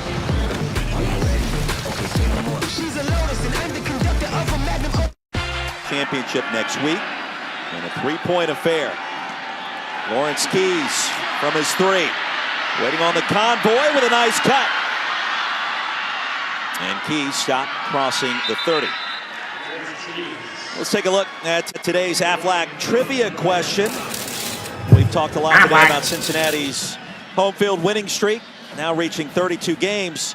Got to go all the way back to 2017 to find the last time the Bearcats lost here. Our question today is, who was the ESPN analyst for that game when the Bearcats last lost at Nippert Stadium?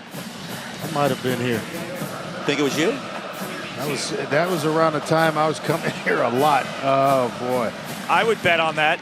Have you seen him on Zoom calls after he's called a game and the team lost and he has to face that coach? Yeah, I'm betting on it. Because he always tells him, I'm good luck, coach. I'm good luck. Yeah, right. You're a mush. Pratt on the keeper to the edge and shoved out near the 35. Trying to do the math real quick. That's a long time ago. Yeah. I'll give you one more hint. They played Temple that night.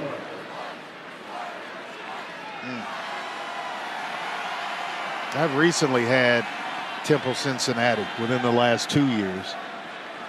You said 2017? Yeah, it's been, what, 5 years almost? Yes, that's a minute. It's been a while. Final play of our third quarter, and what a game we have in our final 15 minutes. 20-17. Back with the final 15 after this message and a word from our ABC stations.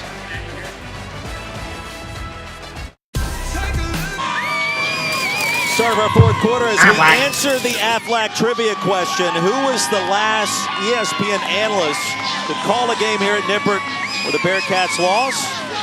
And the answer? How about one former Tulane head man, Mac Brown? Oh, yeah, there we go. Versus Temple. I wanted all the pressure off me. And, of course, NC State of North Carolina follow us here on ABC. Mac Brown now leading the Tar Heels, who have already clinched the Coastal Division.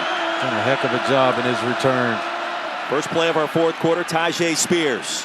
Tulane leads by 3. He'll dart ahead close to first down yardage. The tackle by Ivan Pace. He's already up and over 130 yards rushing for the day was Tajay Spears, and just continuing to add to that total. Oh, what a special player. Couldn't wait to carries. Yeah, I couldn't wait to see him play live. You watch the film and you see the subtle cuts, but it's on even more display when it's live today. Spears over 1,100 yards on the ground for this performance today and counting. Another touch. spun down after a gain of 2. You're just happy that it wasn't you calling it, because you imagine couldn't get if you back called in the that stadium. loss and then bookended it with this one today, if that's how it unfolds. They couldn't get back in here. And don't think Luke Fickell for 1 minute wouldn't remember that. Especially now that it's out there. So. And Clark would be calling you out on Zoom calls forevermore. I'm safe.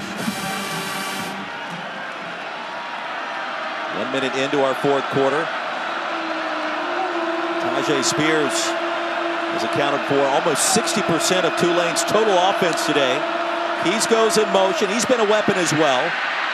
And the jet sweep, the handoff. What a pick block. up a first down. Boy, I love the unselfishness of Tyjae Spears.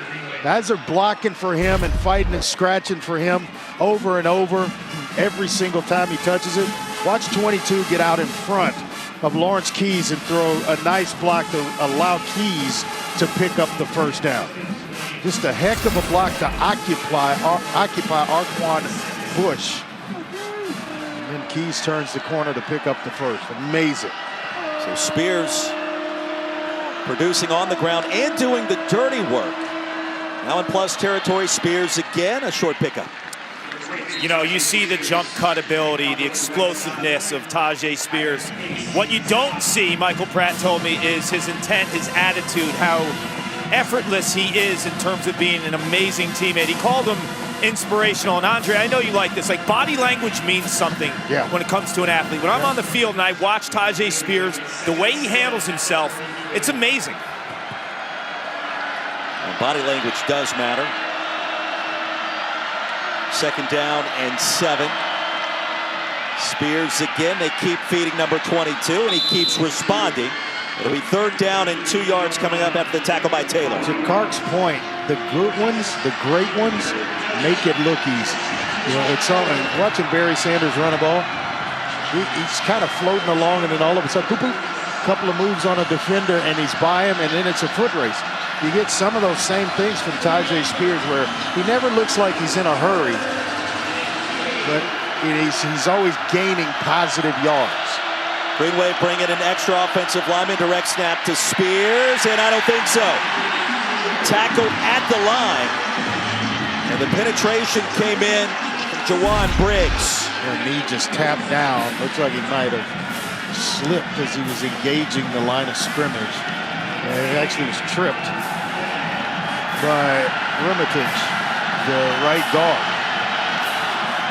Trying to pull him across, and he just kind of gets in the way of Tyjae Spears. Nippert on its feet for 4th down.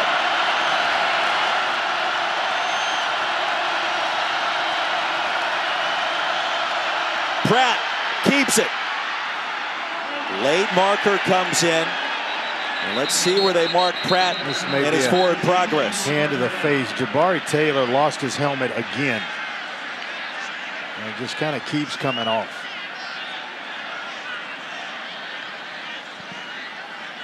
An important call coming up here on one of the biggest plays of the afternoon so far.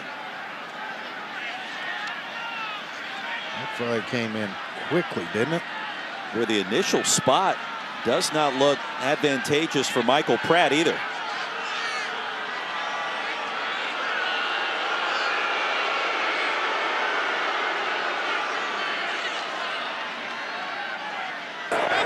Officials timeout for an injury. If the runner is short of the line of the game, we have a personal foul. Andre Ruffus, hands to the face, offense, number 76. Prince Pines, the transfer from Sam Houston State, where Willie Fritz coached at one time, is the guilty party. So the penalty against Tulane. Yeah, you'll decline that to get the ball here. Bearcats should be in position to get the football back, and let's see what the measurement looks like.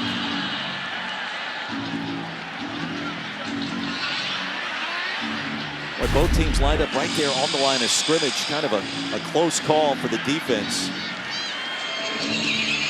Keep an eye here. Sure the number, but there may have been an offsides that was missed. Close. It's close. Pratt was spotted short. Cincinnati gets it back.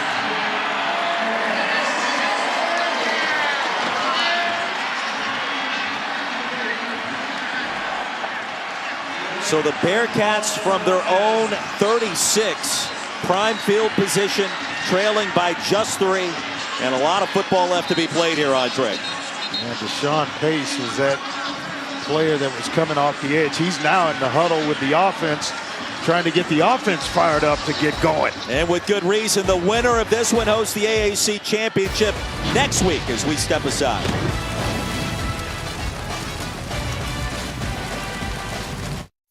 Come. Welcome back to ESPN College Football, presented by Arby's. A great crowd on hand, the 11th straight sellout here at Nippert Stadium.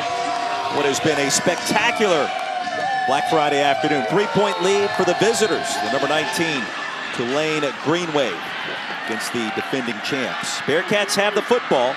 Cincinnati has not yet led in this game.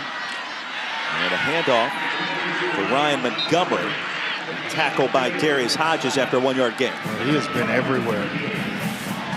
Hodges playing one of the better games. Waited till the end to play have one of his finer games.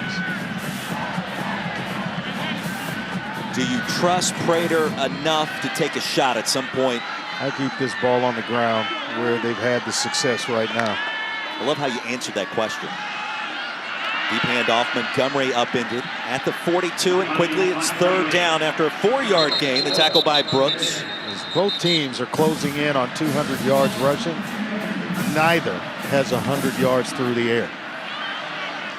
And Brooks, the injured Tulane player. How active has Larry Brooks been so far today? He has been all over the place. They could ill afford to lose Larry Brooks. Strong safety out of Fort Worth, Texas. And an injury timeout as we step aside in Cincinnati.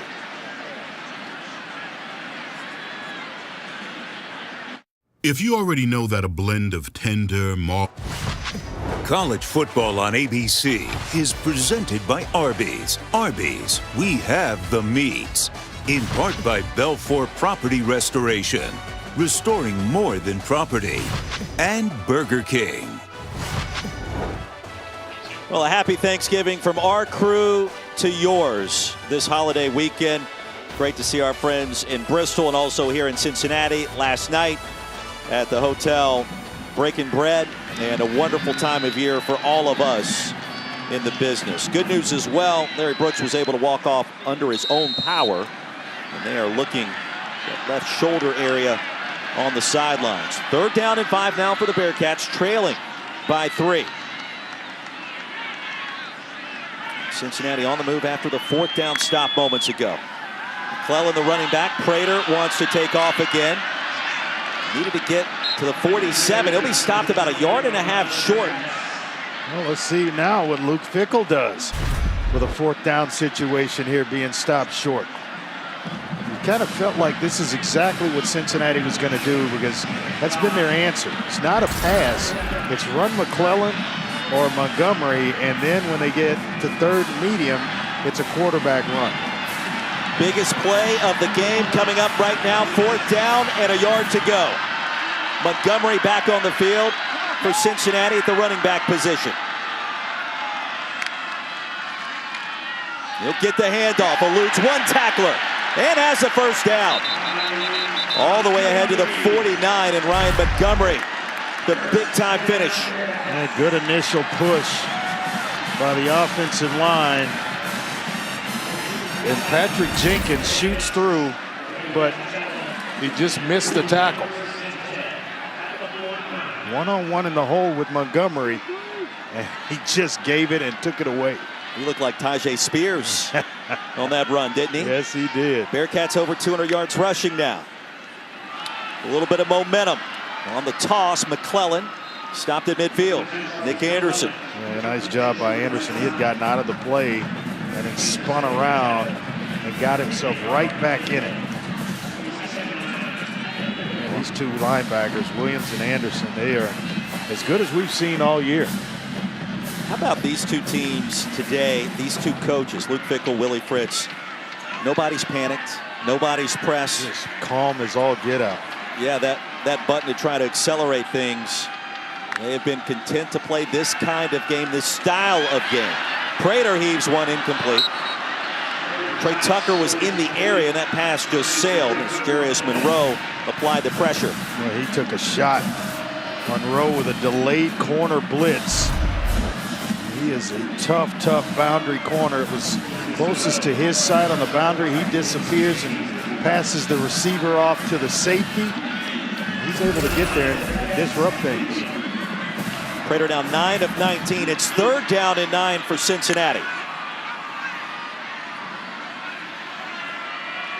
And again, you wonder, when does Trey Tucker or Tyler Scott get their opportunity to make a big play against the stingy Tulane defense?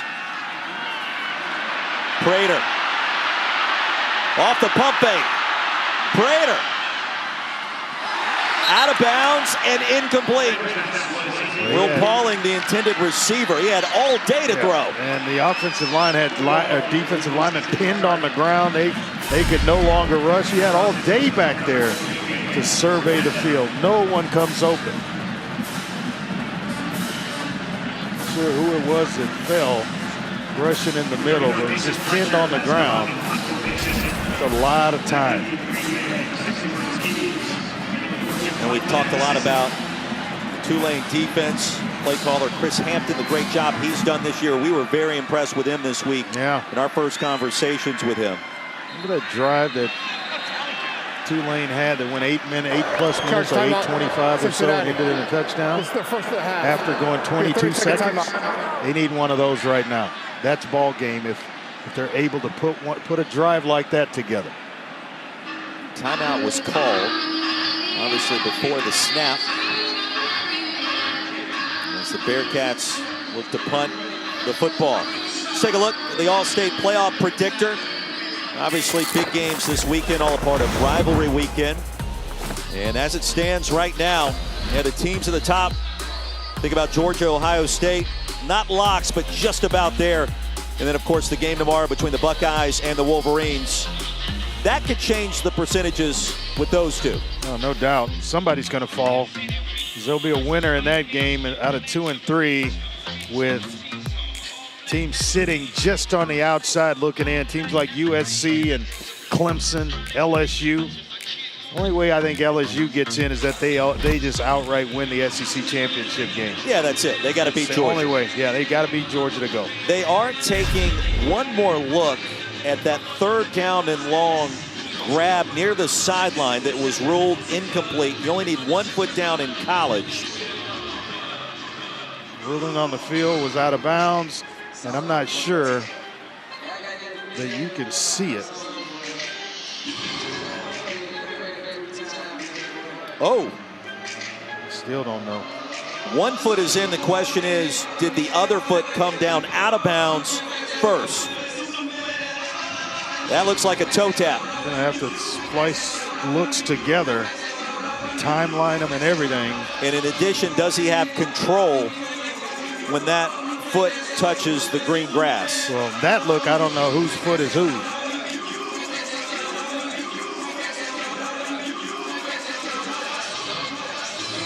All right, let's see.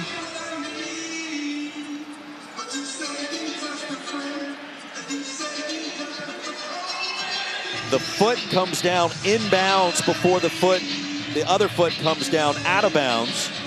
Is there enough there to overturn the call on the field? Andre Ware. There's enough if it's down. I just don't know with slow motion if there's air under it, light under it, or if it actually, touched down. On a turf field, you're usually seeing something fly up. The shavings of the turf fly up that gives you an indication of where the toe actually came down. We don't know if it's just kind of magically dragging over before it goes down or if it's actually down. So I would say no. Michael Stevens terms enough to overturn it. Is our replay official, and that's what makes the call on the field so important. So I've got about 50% of the audience that's saying no if you're a Tulane fan, and the other 50% are saying yes, he's in bounds if you're Cincy. After further review. It'll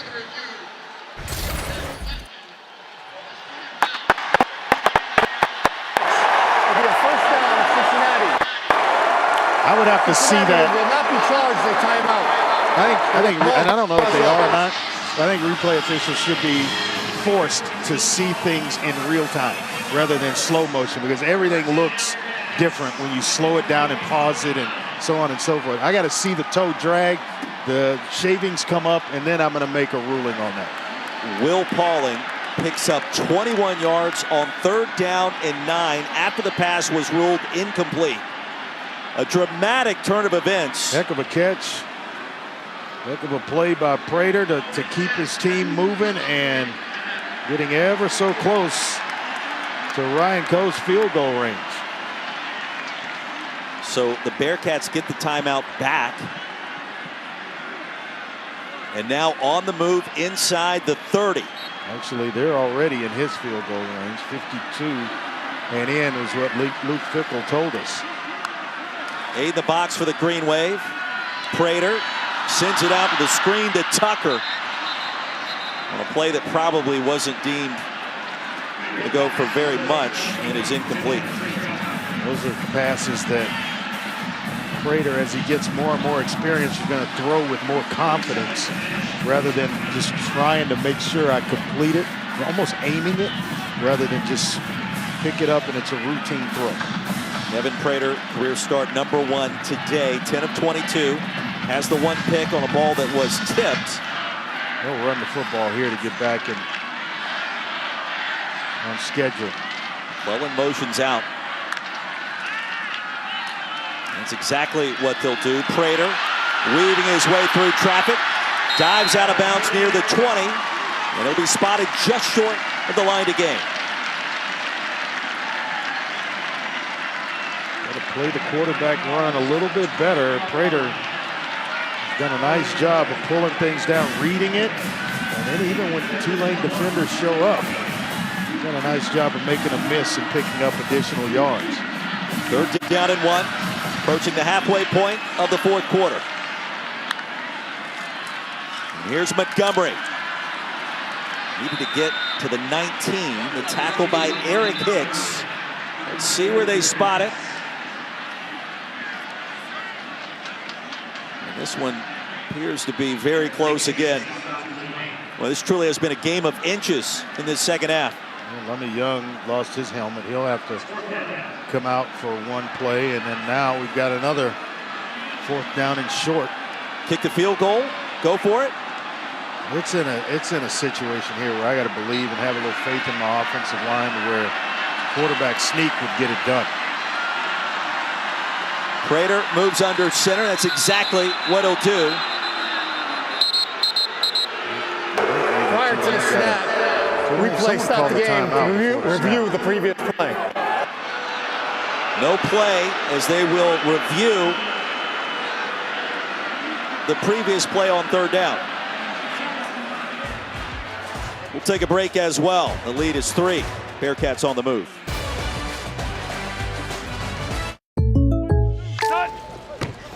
Jake from State Farm. Look, I want that personal price plan, so I'm going to level with you. I've literally never washed Patrick's practice jersey. Matchups in the Fiesta and Peach Bowls to be played on New Year's Eve on ESPN. Reese Davis and the guys will unveil the New Year's 6 bowl games as well, plus the final top 25 rankings in this 4-hour special. Starts at noon Eastern, 9 a.m. Pacific, after Sunday NFL Countdown on ESPN and also the ESPN app. Replay confirmed the 3rd down play, and now 4th and short for the Bearcats. Prater straight ahead. Didn't need much. If he crossed the 19, that should be enough, and the question is, did he? He crossed the 20. I don't know that he crossed the 19. They signaled 1st down after the tackle by Dorian Williams.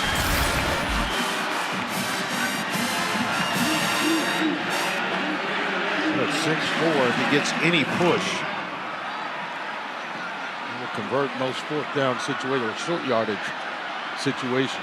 This is play number 12. Bearcats have already moved 44 yards.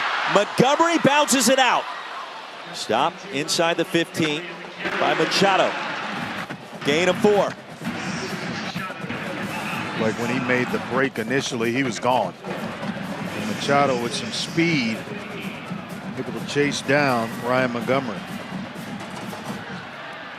Bearcats have not led in this game. On second down, Montgomery with a burst. Montgomery with a touchdown! What a move that he put on Larry Brooks.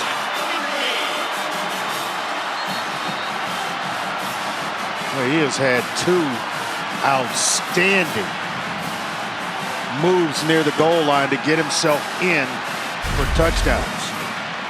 I mean, you're talking as good a tackler as there is with Larry Brooks on this Tulane defense, and he just broke his knees, just collapsed him down.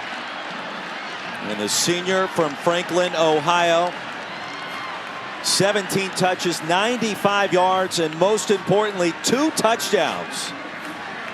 Bearcats lead it for the first time, and the extra point is good. 24-20, 6:27 remaining. Well, just giving up underneath to Montgomery, and he has been a specialist inside the 10-yard line.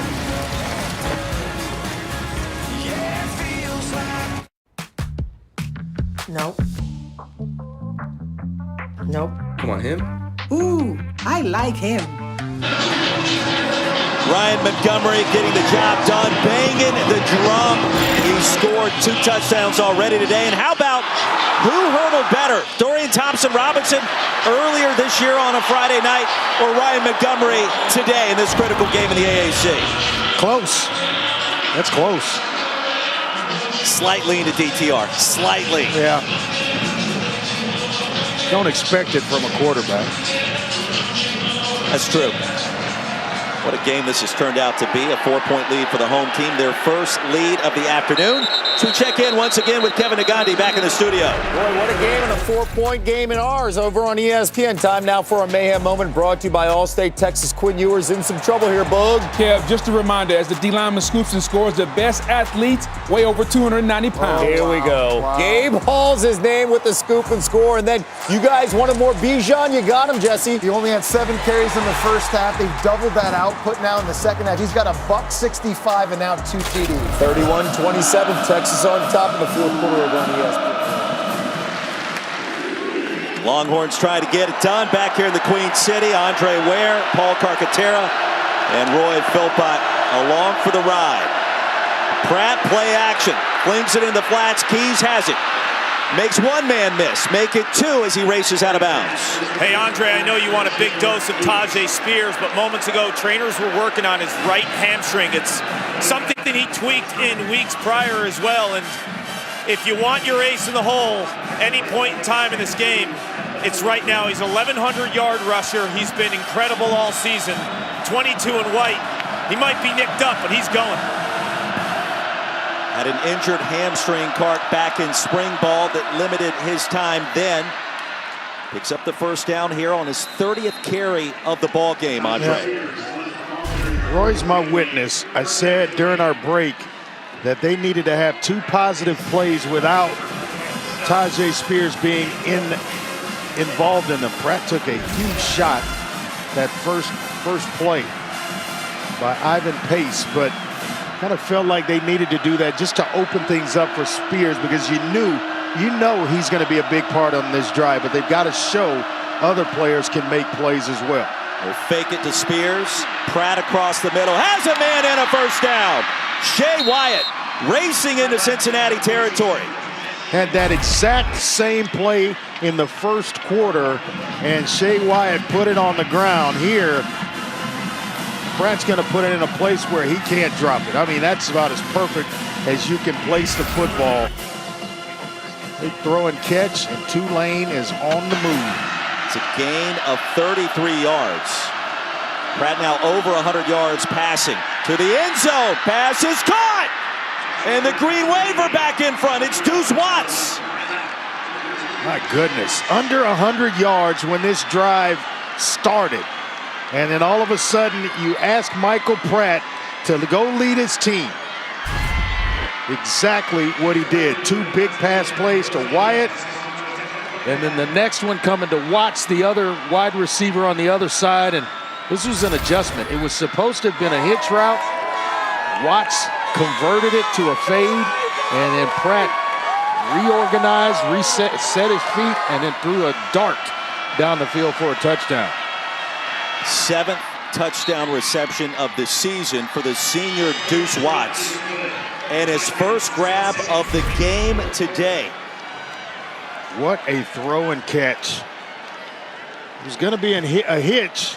Saw this corner just sitting there, decided to convert. And the quarterback is on the same page. He lets one go, trusting the receiver. Well, that's good work. Right over the top of Arquan Bush. And a brand new game once again. Tulane with a 3-point lead, 5:10 to go.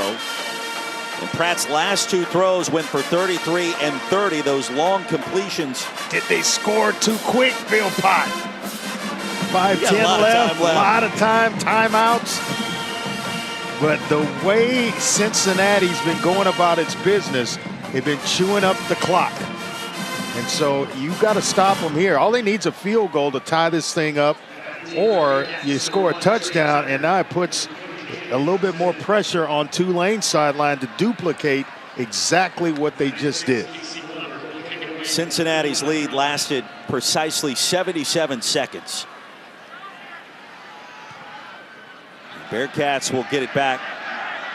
As Dre indicated, with plenty of time on the clock, Trey Tucker has plenty of speed. Quickly corralled near the 20.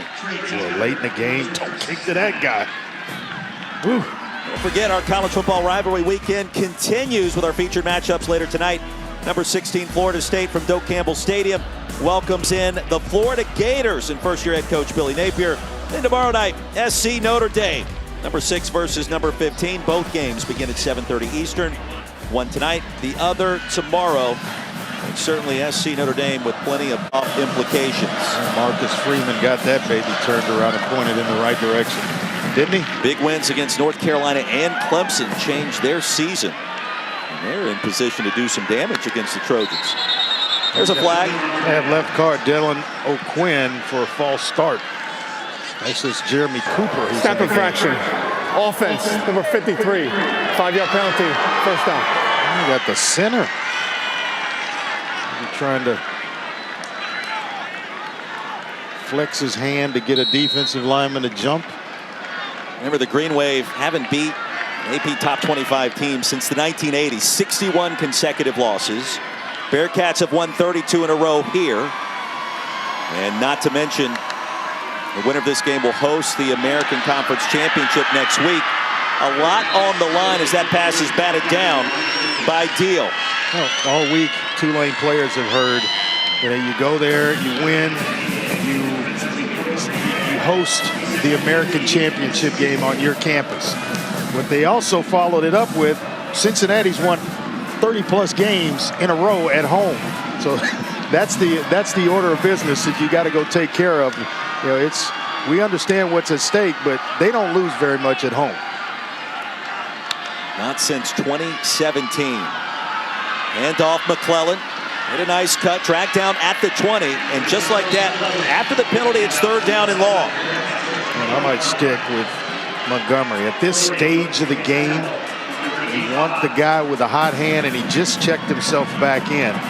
But I'm riding the guy with a hot hand. That guy's Ryan Montgomery. Almost 100 yards. Hey, I don't want to hear about the rotation, you know, and I understand that, but right now he's got the hot hand. Have to be red hot on 3rd and 11. Let's see. Wiley switches sides. Prater on the move. Incomplete and poked away at the last minute by DJ Douglas. Well, it's just tremendous team defense because there was pressure to get Prater out of the pocket. And then on the back end, it's DJ Douglas with just enough on the football to get it over the head of Josh Wiley. It's going to force a punt here by Cincinnati. You go back to the false start penalty. That killed the drive, absolutely. At this point in the game when they've been so penalty free. Mason Fletcher on to punt. Bearcats have 2 timeouts left, 4:18 to go. Fielded at the 31. Jackson. And we sit down behind the 30s. We send you back to the studio, Kevin Nagandi. Well, let's remind our audience, our next game's going to be a good one. Dave Duran, Mac Brown talking North Carolina. North Carolina State less than 14 minutes away, and reminding you also another rivalry that's going on between Texas and Baylor. Another rushing touchdown for the Longhorns. Right now they're up 38-27 with under 4 minutes to go over on ESPN. We're back to you. Big performance there as Texas tries to close out Steve Sarkisian's second year in strong fashion. Close out their time in the Big 12 because you can't make me believe they're going to be there next year. Oh boy. They'll be in the SEC next year. They'll figure everything out financially and get it done. Well, he snuck that one in there on me. Spears straight ahead. And on first down, he'll gain 2. The tackle by Phillips. And we'll see if Cincinnati wants to use a timeout here. And 2 remaining. Second down and 8. Someone else other than number 22 has to make a play here. I don't care if it can come in the form of anyone. Watts, Lawrence Keys, Wyatt, tight end Tyreek James, I'm sorry.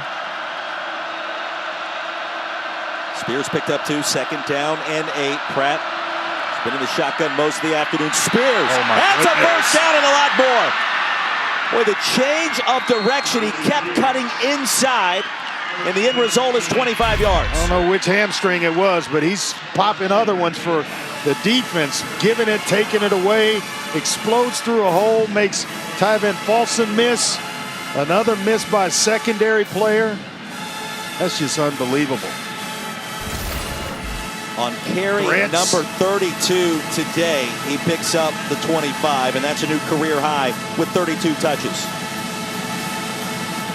He is going to make some pro franchise very, very happy next season. No question.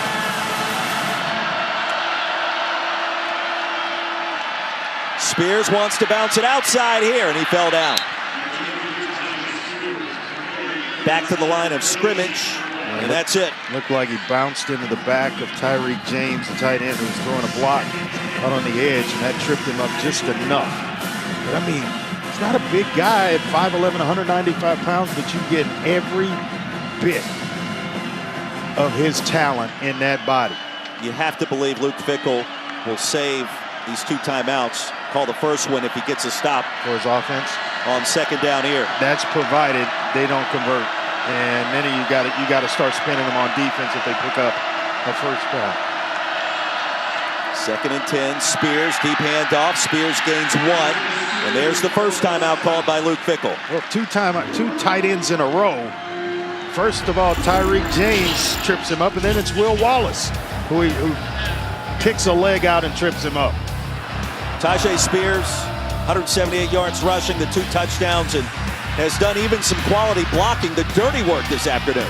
Yeah, you love that about him, that, you know, when he delivers when he's got the ball in his hands, and then when he's called to action to help his teammates out, he delivers there as well. A couple of touchdown runs for Tyjae Spears. He has been magical today. 178 yards we told you about, second most in a game in his career. Bearcats have 1 timeout left. The all-important third down upcoming. It's 3rd down and 9. Which is not really favorable to how the game plan has been put together for today. It was meant to be 3rd and medium, 3rd and short, not 3rd and long like this situation calls for. Bearcats have to have a stop. Michael Pratt motions out and is now a wide receiver with Spears set to receive the snap. Can he throw? He won't do it here.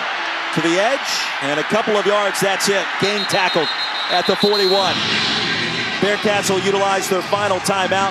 Jaheim Thomas and Jack Dingle combined to make the stop.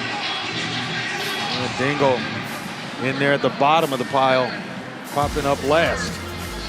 Don't forget the AAC is on ESPN+. These are our featured upcoming games tomorrow. Bearcats volleyball team will host Temple at 4 Eastern.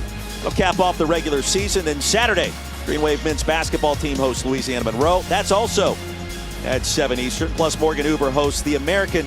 That'll be the bowl preview show coming up in December after the matchups are decided. If you're an AAC fan, you got to have it. Sign up today at ESPNplus.com/AAC or download the ESPN app. I'm a fan of Tajay Spears, who has carried the ball 35 times today and has yet to have a negative carry in those 35 carries. Because his body, we just talked about it, 5'11", 195, he's not that big, but he just knows how to run the football, to make guys miss, how to manage getting through certain holes when the daylight opens and closes quickly. Doesn't take many losses. Well, way too far to attempt a field goal. Bearcats are out of timeouts. If Tulane was somehow able to manage a first down here, the game would essentially be over. Instead, they send the punt team on the field. Got to agree with this one. After your last defensive stop, you're trying to punt this one, and I would not put it in the hands of the preseason All-American Ryan Montgomery. I'd kick it out of bounds somewhere. And Glover sends it well over his head and deep into the end zone for the touchback. Win and you're in. It's as simple as that.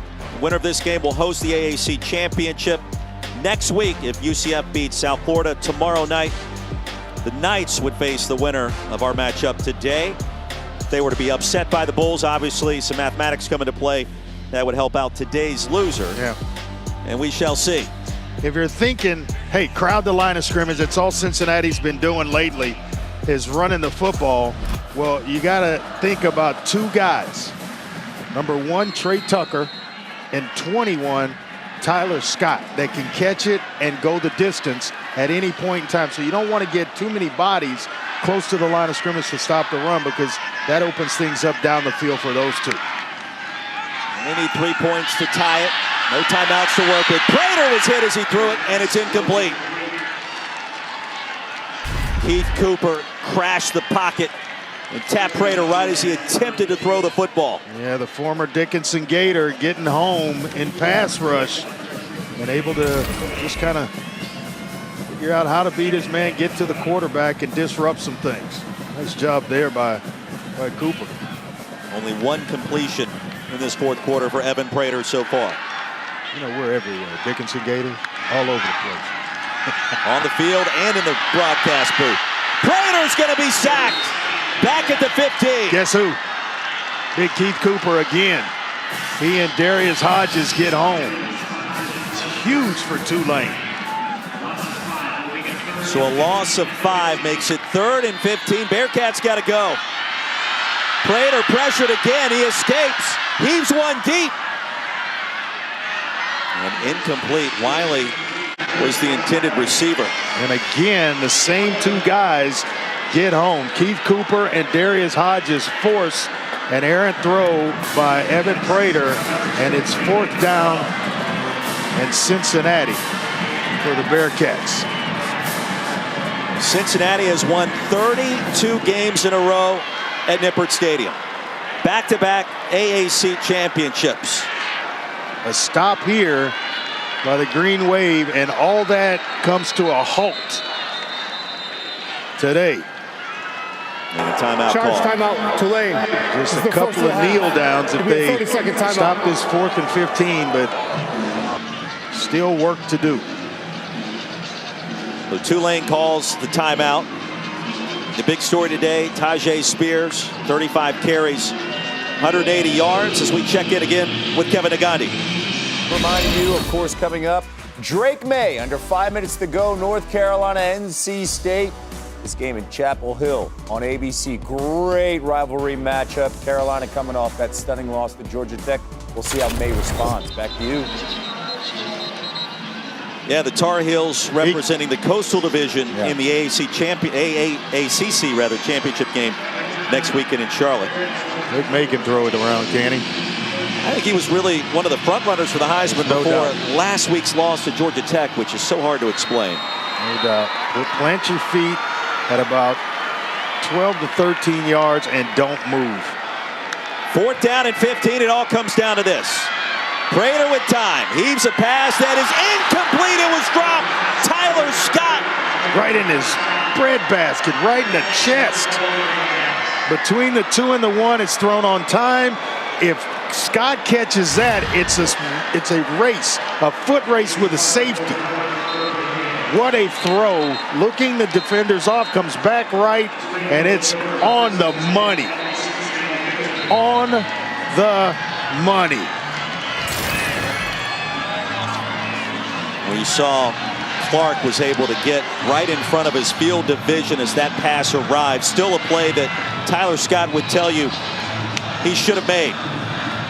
And how about the Tulane Green Wave, 2-10 a season ago, displaced by Hurricane Ida. Just flip the record around, 10-2 now. One more kneel down, that's exactly where they'll be. And the turnaround job executed successfully by Willie Fritz, now complete. For the first time ever, Tulane will play for a conference championship in a conference championship game next week. How did they do it? Tons of experience returned for this Green Waves team. 9 starters on offense, 9 starters on defense were back. An experienced quarterback and one heck of a running back in Tajay Spears. Tulane on the road gets it done. 27-24, the final score from Cincinnati, Ohio. And one step closer to a New Year's Six bowl appearance in the Cotton Bowl. Green Wave going back to the Crescent City, feeling good about life and hosting next week's AAC Championship tilt. They will await the winner out of South Florida and Central Florida, who already took down the Green Wave once this year, 38-31. 27-24, the final for Andre Ware and Paul Carcaterra. I'm Roy Philpott saying so long from Cincinnati as we send you back to the studio and Kevin Agandi. Well, thank you so much. We are minutes away. Thayer Thomas a year ago, 4 catches and a touchdown in that comeback victory over North Carolina. We got the rematch, the rivalry. NC State, UNC coming up after this.